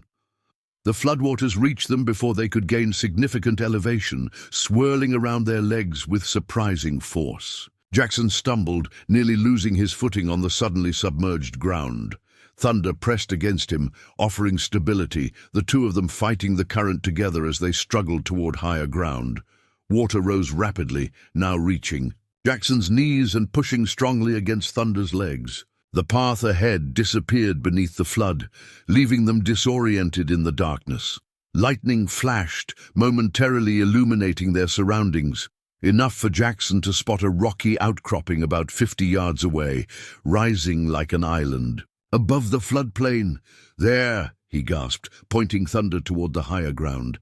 The horse seemed to understand, altering course toward the outcropping with determined steps, despite the current pulling at his legs. Their progress was agonizingly slow, each step a battle against the rushing water and treacherous footing beneath. Thunder's breathing grew labored, his recent illness clearly taking a toll on his endurance. Jackson's heart hammered with fear, not just for himself, but for the horse who had fought so hard to survive only to face this new threat.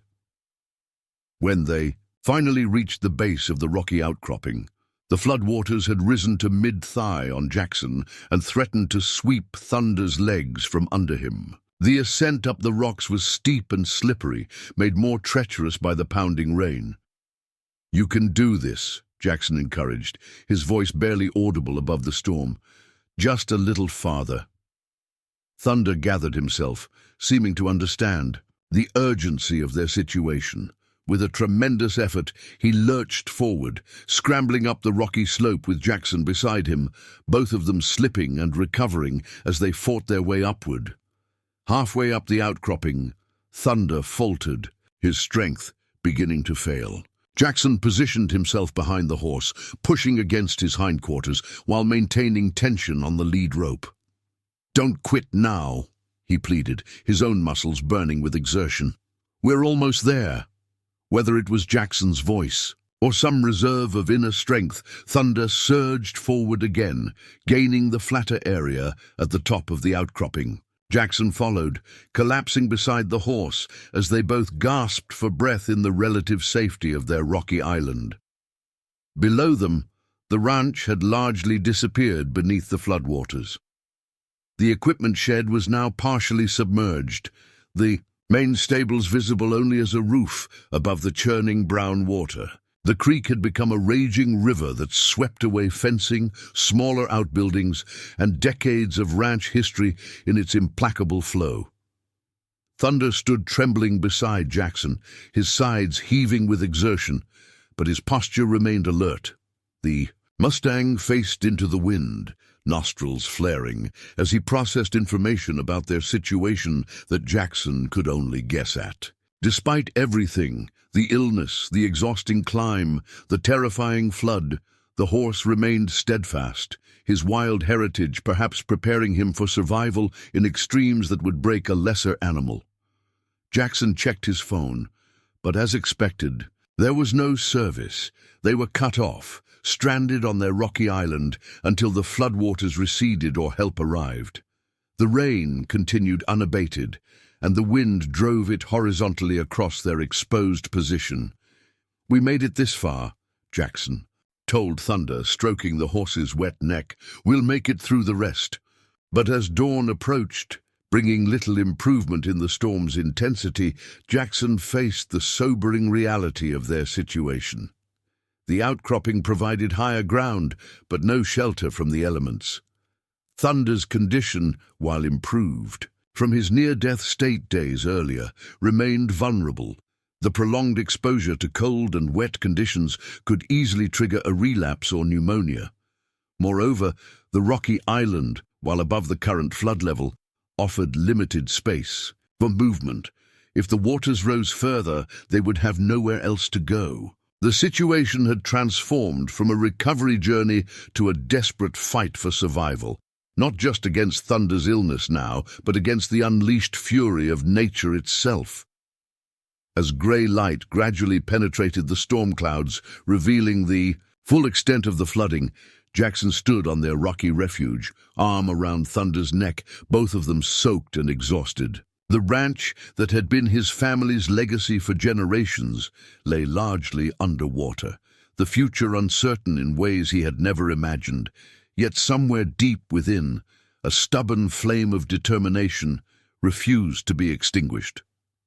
They had come too far, fought too hard to surrender now. Somehow they would find a way through this crisis as they had the others, together, drawing strength from each other and from the unbreakable bond that had formed between them.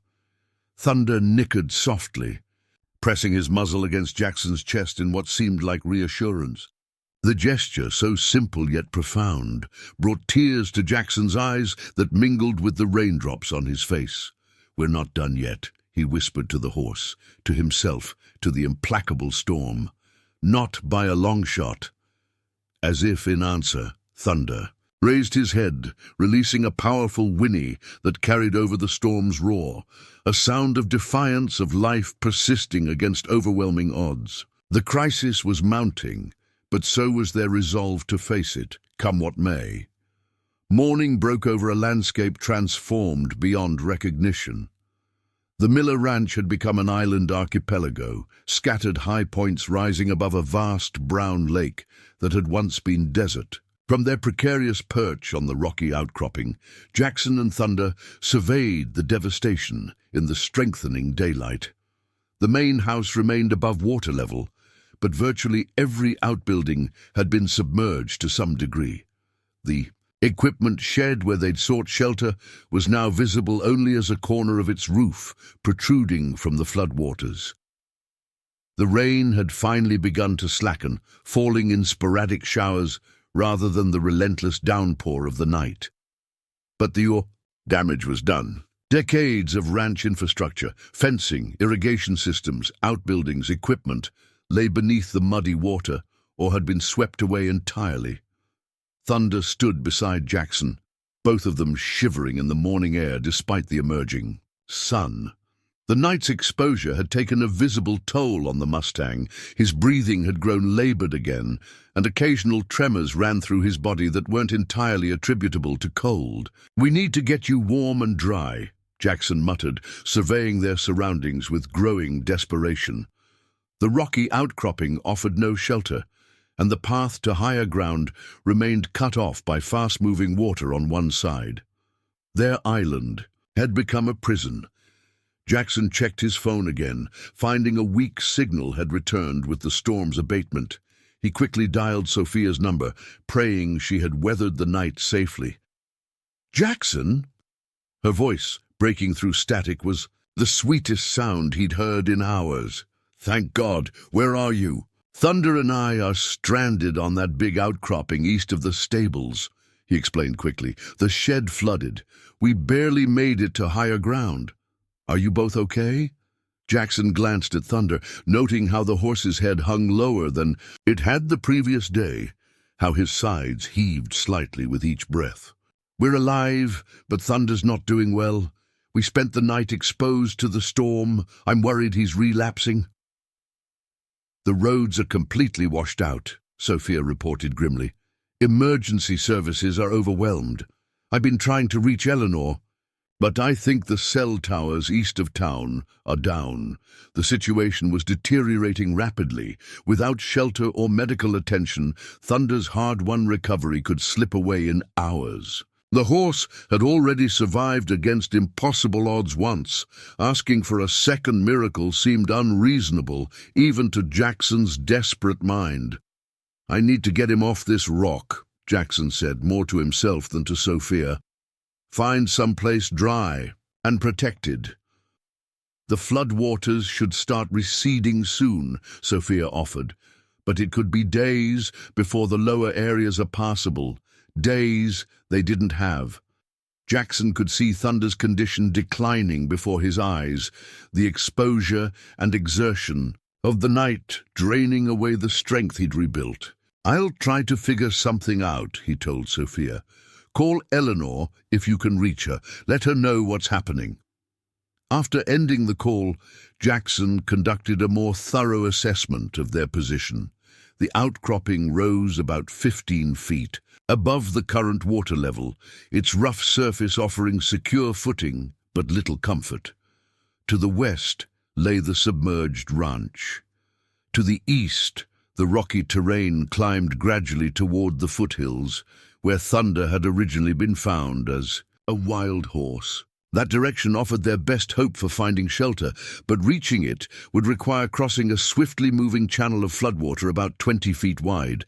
Jackson studied the current, noting the debris flowing past: branches, shrubs, parts of fencing, even what looked like a section of stable door.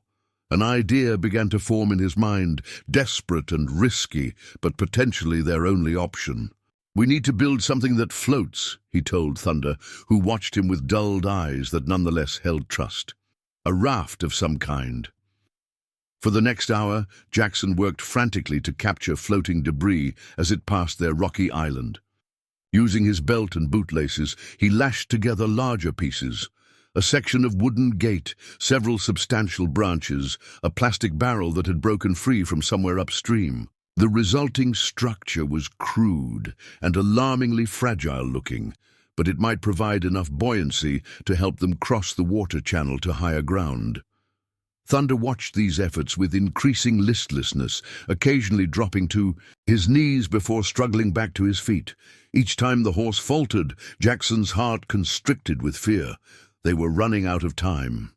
By mid-morning, the makeshift raft was as sturdy as Jackson could make it with the limited materials at hand. Using the lead rope from Thunder's halter, he secured the structure to a protruding rock, allowing it to float alongside their island.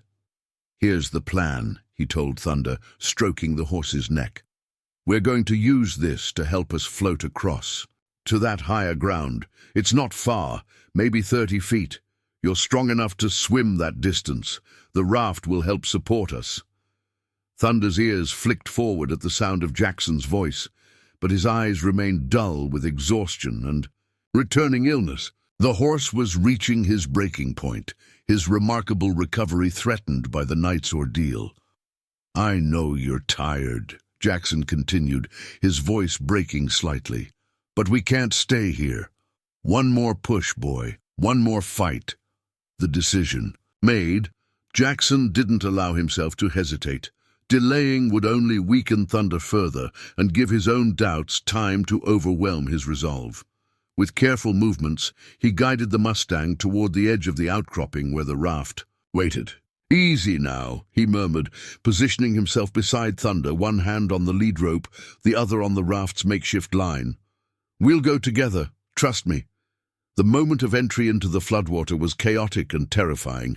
The current was stronger than Jackson had anticipated, immediately pulling at their bodies and threatening to separate them from the raft. Thunder panicked momentarily, his hooves churning the water as he sought solid footing that wasn't there. "Swim," Jackson urged, holding tight to both the horse and the raft. "You remember how? From the flood when I found you." Whether triggered by Jackson's words or by some deeper memory of his wild existence, Thunder's instincts engaged. His initial panic subsided, replaced by powerful swimming motions that propelled them forward despite the current's pull.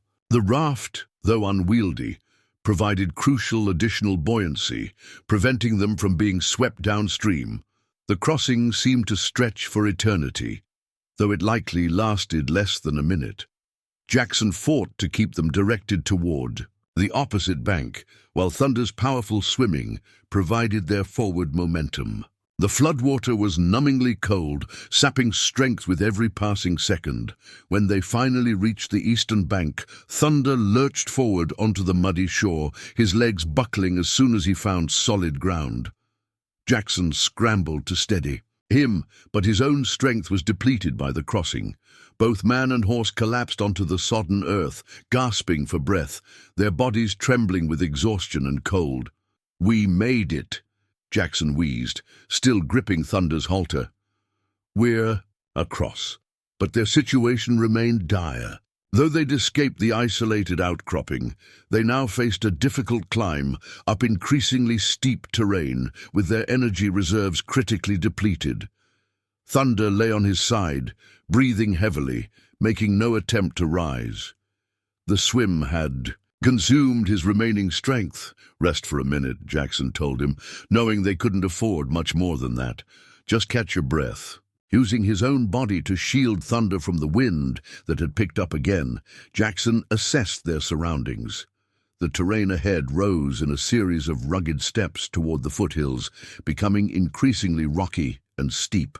Half a mile up, he could make out what appeared to be an overhang or small cave in the hillside, a potential shelter if they could reach it.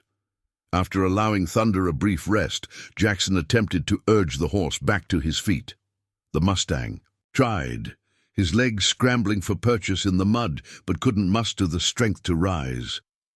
Alarm coursed through Jackson as he realized Thunder had reached his physical limit. No, he muttered, kneeling beside the horse's head. "Don't give up now, we're so close." Thunder's eyes, once bright with the fierce will to live, now held a glazed resignation that tore at Jackson's heart. The horse had given everything. He had, surviving near fatal illness, enduring the storm's fury, swimming the flood channel, and now his body simply had nothing left to give. In that moment, as rain began to fall again in a gentle but persistent drizzle, Jackson faced the breaking point that had been building since Thunder first fell ill. The rational part of his mind recognized that they had reached the limit of possibility, a sick horse, further weakened by exposure and exertion, unable to continue, with no help forthcoming in the foreseeable future. The logical choice would be to save himself, to make the climb to the cave alone and return with help if possible. But as he looked into Thunder's eyes, logic crumbled before a deeper truth. This horse had become more than an animal under his care, more than a valuable possession or even a beloved pet. Thunder represented something essential about Jackson's own identity, his connection to the land, to his family legacy, to the wild spirit that had drawn him back to the ranch, despite the easier paths he might have taken. "I'm not leaving you," he said, his voice breaking as he cradled Thunder's head. "We either make it together or not at all." The admission released something within him, a dam of emotion he'd held in check throughout the ordeal.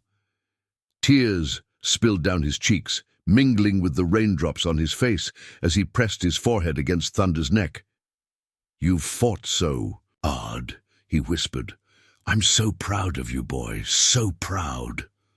Thunder stirred slightly at the sound of Jackson's voice, a soft nicker emerging from his throat.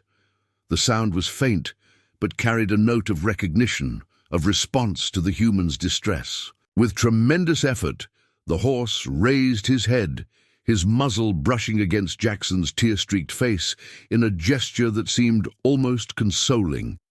The moment stretched between them, man and horse connected by something that transcended words or rational understanding. Jackson's tears continued to fall, all pretense of stoicism abandoned as he confronted the possibility of losing Thunder after coming so far in their journey together.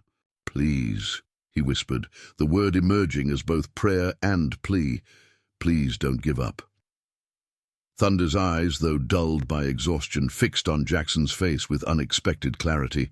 Something passed between them in that gaze, a communication deeper than language, primal and profound. The horse's nostrils flared, taking in the scent of Jackson's tears, his ears shifting forward in focused attention.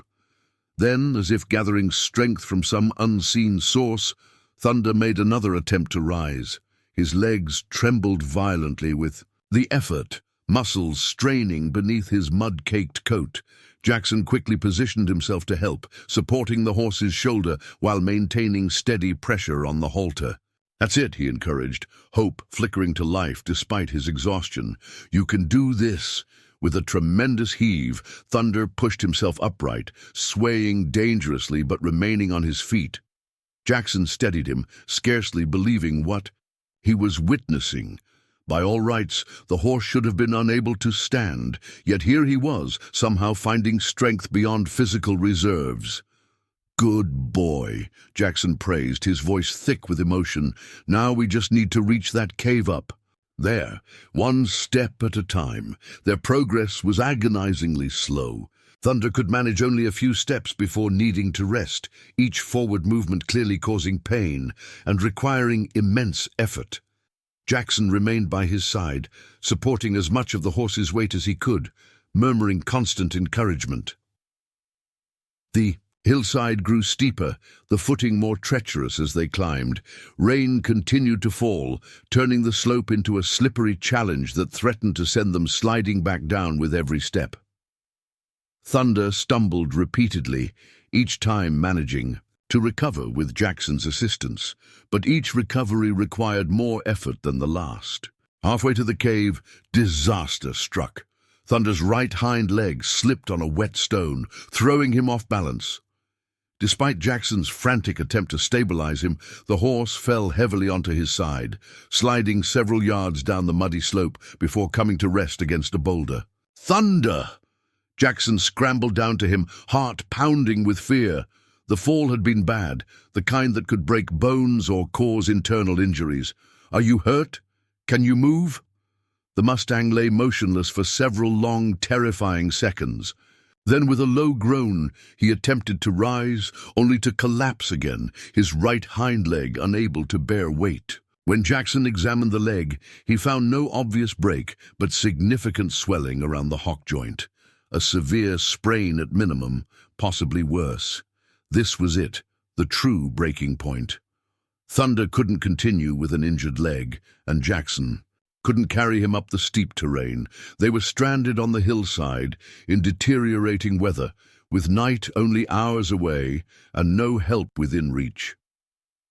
Jackson sat beside Thunder in the mud, one hand resting on the horse's neck, as the full weight of their situation settled upon him. Everything he had done, the unconventional treatments, the night in the storm, the desperate swim across the floodwater, all of it might end here, on this hillside, with Thunder's hard-fought recovery slipping away before his eyes.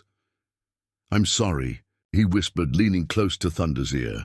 "I'm so sorry, boy. I tried to save you, but I just made everything worse." The admission cost him deeply, acknowledging not just their current predicament, but the possibility that his stubborn refusal to accept medical reality had led them to this moment. Perhaps Eleanor had been right from the beginning. Perhaps Thunder's illness had been terminal, and all Jackson's efforts had only prolonged the inevitable while adding suffering. As these dark thoughts threatened to overwhelm him, Jackson became aware of Thunder's eyes fixed on his face, watching him with an intensity that seemed to cut through his despair. The horse made a soft, nickering sound, then attempted once more to rise, not with the frantic energy of panic, but with a deliberate, measured effort that spoke of conscious intention rather than instinct. "Don't hurt yourself more," Jackson pleaded, trying to keep the horse still. "Just rest." But Thunder was insistent, pushing against Jackson's restraining hands, his focus unwavering despite his obvious pain. There was something in his demeanor that Jackson couldn't ignore, a determination that transcended their desperate circumstances. "All right," Jackson conceded, shifting to support the horse's efforts rather than hinder them. "But let me help you." With careful coordination, they managed to get Thunder upright, the horse keeping weight off his injured leg, but maintaining balance with Jackson's assistance. Once steady, Thunder turned his head toward the cave above them, then back to Jackson, the message unmistakable despite the inability to speak it. "We need to continue. You want to keep going?" Jackson asked incredulously. "With 3 legs." Thunder's response was to take a halting step forward, hopping awkwardly on his 3 sound legs. The movement was ungainly and clearly painful, but the intent behind it was undeniable. The Mustang wasn't giving up. Tears welled in Jackson's eyes again, but these were different, born not of despair, but of overwhelming emotion at Thunder's display of will. This wasn't just an animal operating on survival instinct. This was a conscious choice to continue despite pain and exhaustion. And more than that, it seemed to be a response to Jackson's tears, his visible distress, as if the horse were making this effort not just for himself, but for the human who had fought so hard to save him. "Together, then," Jackson said, positioning himself to best support Thunder's injured side. All the way, their ascent resumed, transformed into an even more grueling challenge with Thunder restricted to 3 legs. Each hop required tremendous effort from the horse, each step a testament to his extraordinary will. Jackson supported as much weight as he could, his own body screaming with exhaustion, but his spirit renewed by Thunder's example. The cave, when they finally reached it as the day's light began to fade, was more of a rocky overhang than a true cavern, a recessed area perhaps 15 feet deep and 8 feet high at its tallest point. But it offered precious shelter from the elements, with a dry, sandy floor and protection from the wind and rain that had begun to intensify again with the approaching night.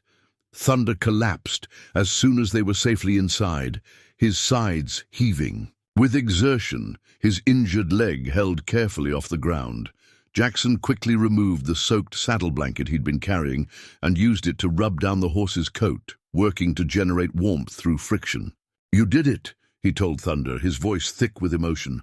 "I don't know how, but you did it. We made it to a shelter." As darkness fell outside the cave, bringing with it plummeting temperatures and strengthening wind, Jackson huddled against Thunder's side, sharing what little body heat remained between them. Their situation remained precarious, Both were exhausted, cold and depleted, with no food, limited water, and an injured, ill horse unlikely to improve without medical intervention. Yet something had shifted fundamentally within Jackson.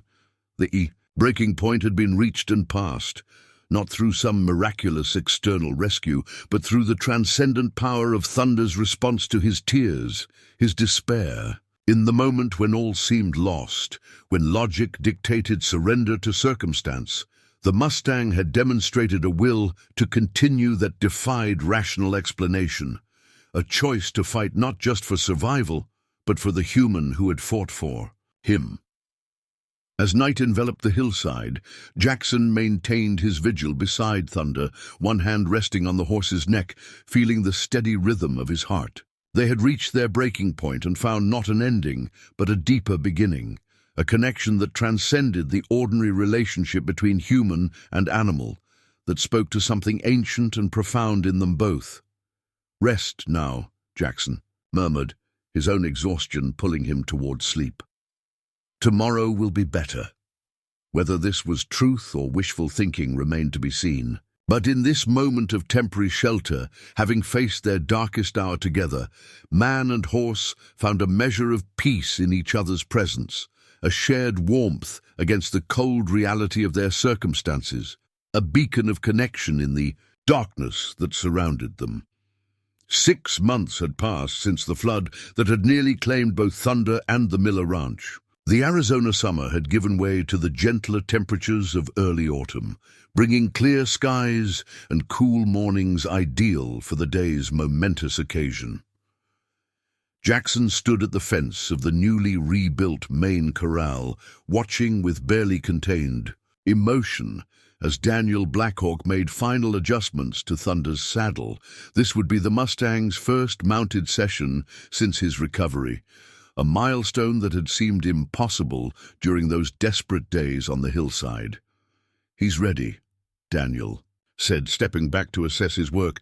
"His body has healed remarkably well. There's still a slight unevenness in his gait when he's tired, but nothing that would prevent normal riding at appropriate levels." Jackson nodded, taking in the transformation before him. Thunder stood tall and alert, his chestnut coat gleaming. In the morning sun, muscled shoulders and hindquarters restored to their former power through months of carefully structured rehabilitation. The last visible reminder of his ordeal was a slight thickening around the once injured hock, a small price for survival against overwhelming odds. "Couldn't have done it without you," Jackson acknowledged, extending his hand to the older man, who had become both mentor and friend during Thunder's recovery journey. "Your knowledge made all the difference." Daniel clasped his hand firmly, his weathered face crinkling in a rare smile. "The healing was in him all along, and in you. I merely helped you both remember how to access it." Across the ranch, signs of renewal were evident everywhere. The main barn had been rebuilt with an innovative design that incorporated both traditional ranch functions and specialized areas for the equine therapy program that was now taking shape. Fencing had been restored with improved flood resistance, and the lower pastures had been regraded to provide better drainage in future storms. "Nervous?" Daniel asked, observing Jackson's hesitation as he prepared to mount. "A little," Jackson admitted. "It's been a long road." 6 months of disciplined rehabilitation had brought Thunder from critical injury to full recovery. Under the collaborative care of Eleanor's veterinary expertise and Daniel's traditional wisdom, the Mustang had progressed through carefully structured stages, from controlled walking to gentle trotting, from groundwork exercises to increasingly challenging terrain. Each milestone had been celebrated, each setback addressed with patience and determination. "Take a moment," Daniel suggested, stepping back to give Jackson space. "Remember how far you've both come." Jackson closed his eyes briefly, letting the memories wash over him. Thunder collapsed in the stable during his mysterious illness, their desperate flight from the flooded equipment shed, the moment on the hillside when all had seemed lost. And the Mustang had somehow found the strength to rise again after seeing Jackson's tears. Each moment had shaped the bond between them into something that transcended ordinary understanding. When he opened his eyes, Jackson found Thunder watching him with that same steady, knowing gaze that had sustained him through their darkest hours. The horse nickered softly, as if encouraging him to proceed. "All right," Jackson said with renewed resolve. "Let's do this." With practiced movements that belied his earlier hesitation, Jackson mounted Thunder, settling carefully into the saddle and finding his balance. The horse stood perfectly still, ears attentive, waiting for guidance. Jackson gathered the reins, took a deep breath, and gave the subtle cue to move forward. Thunder's first steps were measured and deliberate, his body adjusting to the familiar yet now different weight of a rider. Jackson maintained a light contact with the reins, allowing the horse to find his own rhythm and balance. They circled the corral once, then again with slightly more confidence, horse and rider reconnecting through this fundamental partnership. "Beautiful," Daniel commented from the fence. "His movement is balanced, his attention focused. No signs of discomfort or hesitation." Encouraged by Thunder's positive response, Jackson gradually asked for more. Transitions between walk and trot, gentle turns and circles, basic maneuvers that tested the horse's recovered strength and coordination. Thunder responded with increasing enthusiasm, his natural athletic ability reasserting itself with each successful movement. "He remembers," Jackson called to Daniel, unable to keep the joy from his voice. "Everything we worked on before, it's all still there." The session continued for nearly 30 minutes, carefully monitored by Daniel to ensure Thunder wasn't overexerted. When they finally came to a halt in the center of the corral, both horse and rider were breathing harder, but energized rather than exhausted. Jackson dismounted, immediately checking Thunder's previously injured leg for any signs of swelling or heat. Finding none, he released a breath he hadn't realized he was holding. "A successful first ride," Daniel confirmed, joining Jackson for his own assessment of Thunder's condition. A significant milestone in his journey. As they cooled Thunder down with a gentle walk around the property, Jackson noticed a vehicle approaching. Sophia's truck, followed by Eleanor's familiar veterinary van, and somewhat surprisingly, Marcus's BMW. News of Thunder's first ride had apparently reached their extended support network. "Thought we'd come witness history," Sophia called as she exited her truck, smiling broadly at the sight of Thunder walking comfortably after his riding session. Eleanor quickly performed her own evaluation, nodding with professional satisfaction at Thunder's condition. "Remarkable progress," she pronounced. "His recovery has exceeded every expectation I had after the initial injury assessment." Marcus approached last, having exchanged his usual business attire for casual clothes more suited to ranch visits, a small but telling sign of his increasing comfort in this environment. "How did it go?" he asked, genuine interest evident in his expression. "Better than I could have hoped," Jackson replied, unable to suppress his pride in Thunder's achievement. "It's like he never missed a day." As the group made their way toward the main house where lunch awaited, the conversation naturally turned to the ranch's ongoing transformation. The first phase of the equine therapy program was scheduled to launch the following month, with a small pilot group of veterans referred. Through a partnership with the regional VA hospital, the contractor finished the accessibility modifications to the therapy barn yesterday, Marcus reported, and the grant paperwork for the youth program was approved last week. We're on track for a January start date for that component. The collaborative efforts of the brothers had proven remarkably effective. Jackson's practical ranch knowledge and deep understanding of horses complementing Marcus's business acumen and networking abilities. What had once been a source of conflict between them had evolved into a partnership that honored their different strengths. Over lunch, the conversation flowed easily between practical matters of ranch operations and deeper reflections on the journey that had brought them to this point.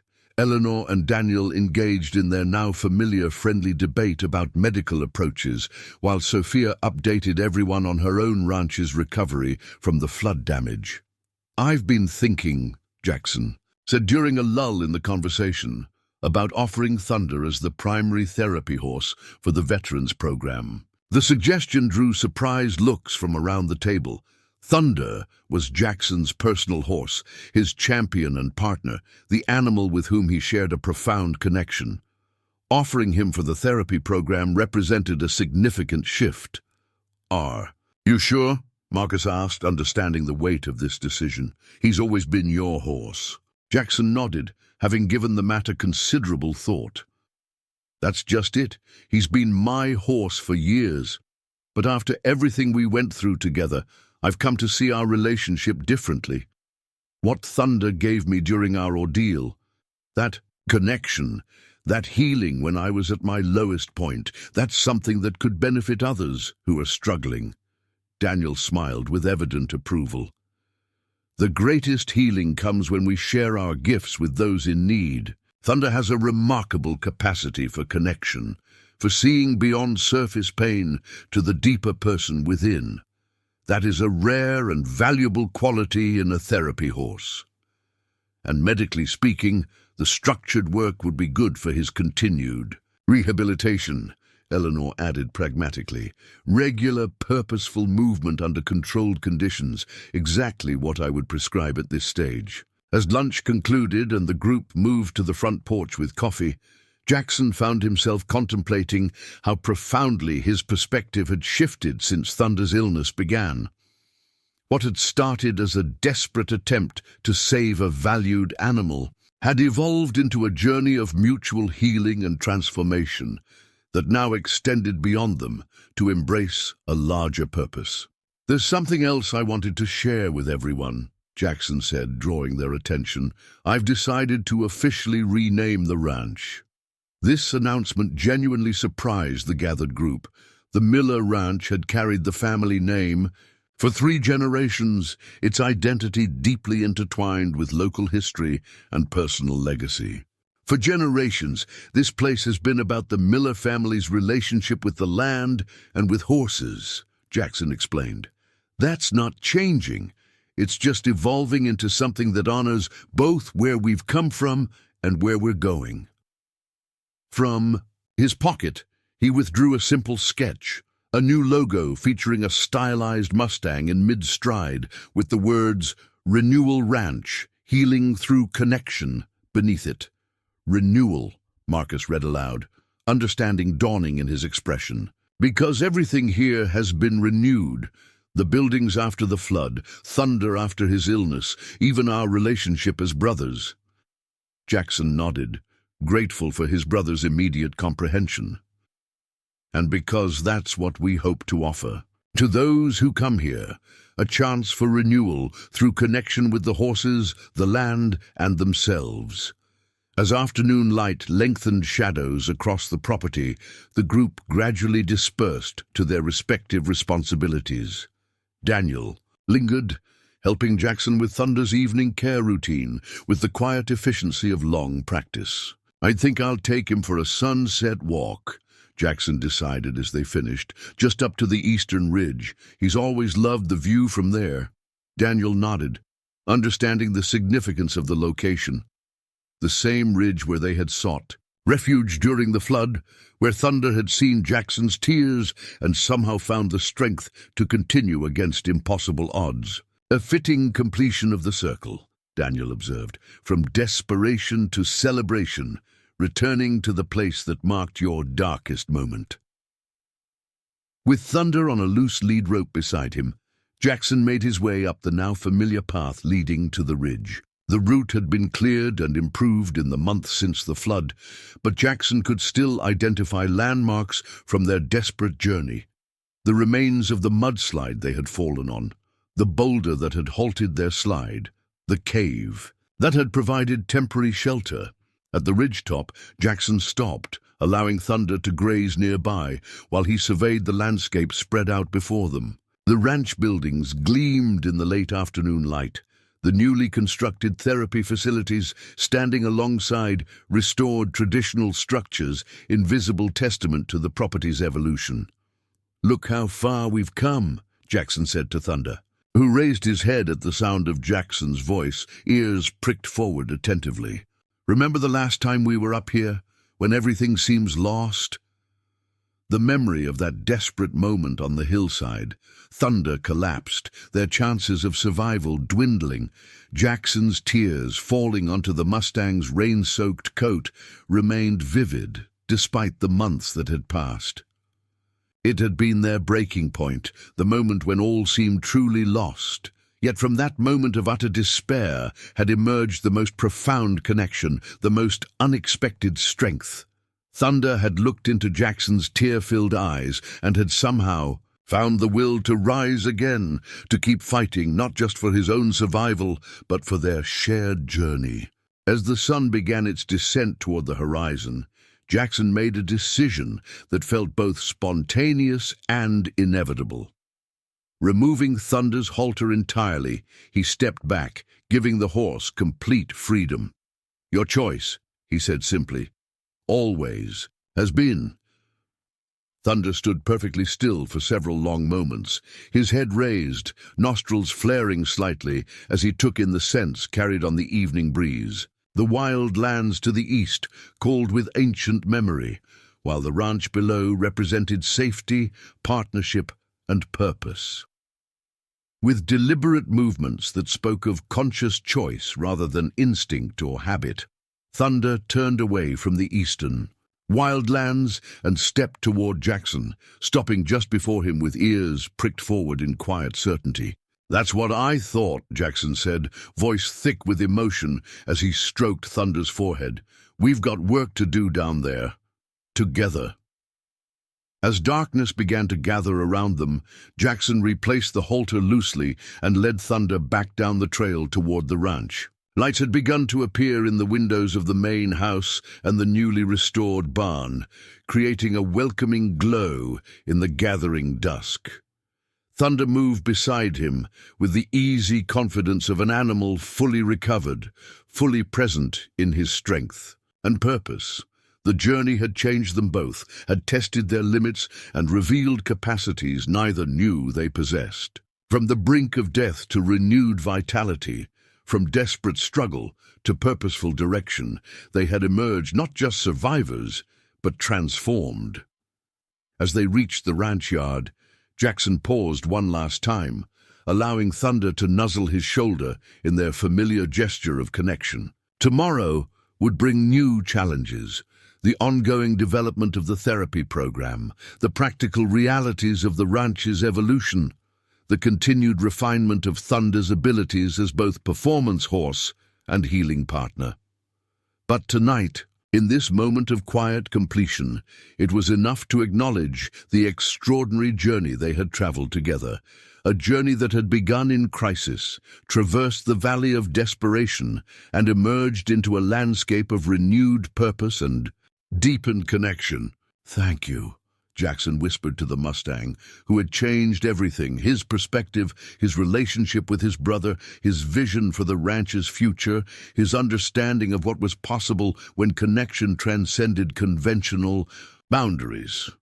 Thunder's response was a soft nicker that seemed to contain both acknowledgement and reciprocation, a sound that spoke of mutual gratitude, mutual recognition of the bond that had carried them through their darkest hours and now propelled them toward a future bright with possibility. As stars began to appear in the desert sky above them, Jackson and Thunder made their way to the barn, their synchronized movements speaking of the harmony that had emerged from chaos, the healing that had risen from near destruction, the renewal that had blossomed from the seeds of crisis. The dying Mustang horse, seeing the tears of his owner, had indeed done the impossible, not just surviving against overwhelming odds, but transforming a moment of utter despair into the catalyst for profound healing that now extended far beyond one man and one horse, to embrace an expanding circle of connection and renewal. In that transformation lay the heart of their story, not merely a tale of survival against the odds, but a testament to the extraordinary power of connection to transcend limits, bridge differences, and reveal possibilities previously unimagined. What had begun as one man's desperate fight to save his horse had expanded into something with the potential to heal many lives, human and equine alike, for years to come. And it had all begun with a moment of shared vulnerability on a rain-swept hillside, a horse seeing his human's tears and finding in that connection the impossible strength to rise again. Up next, you've got two more standout stories right on your screen. If this one hits the mark, you won't want to pass these up. Just click and check them out. And don't forget to subscribe and turn on the notification bell so you don't miss any upload from us.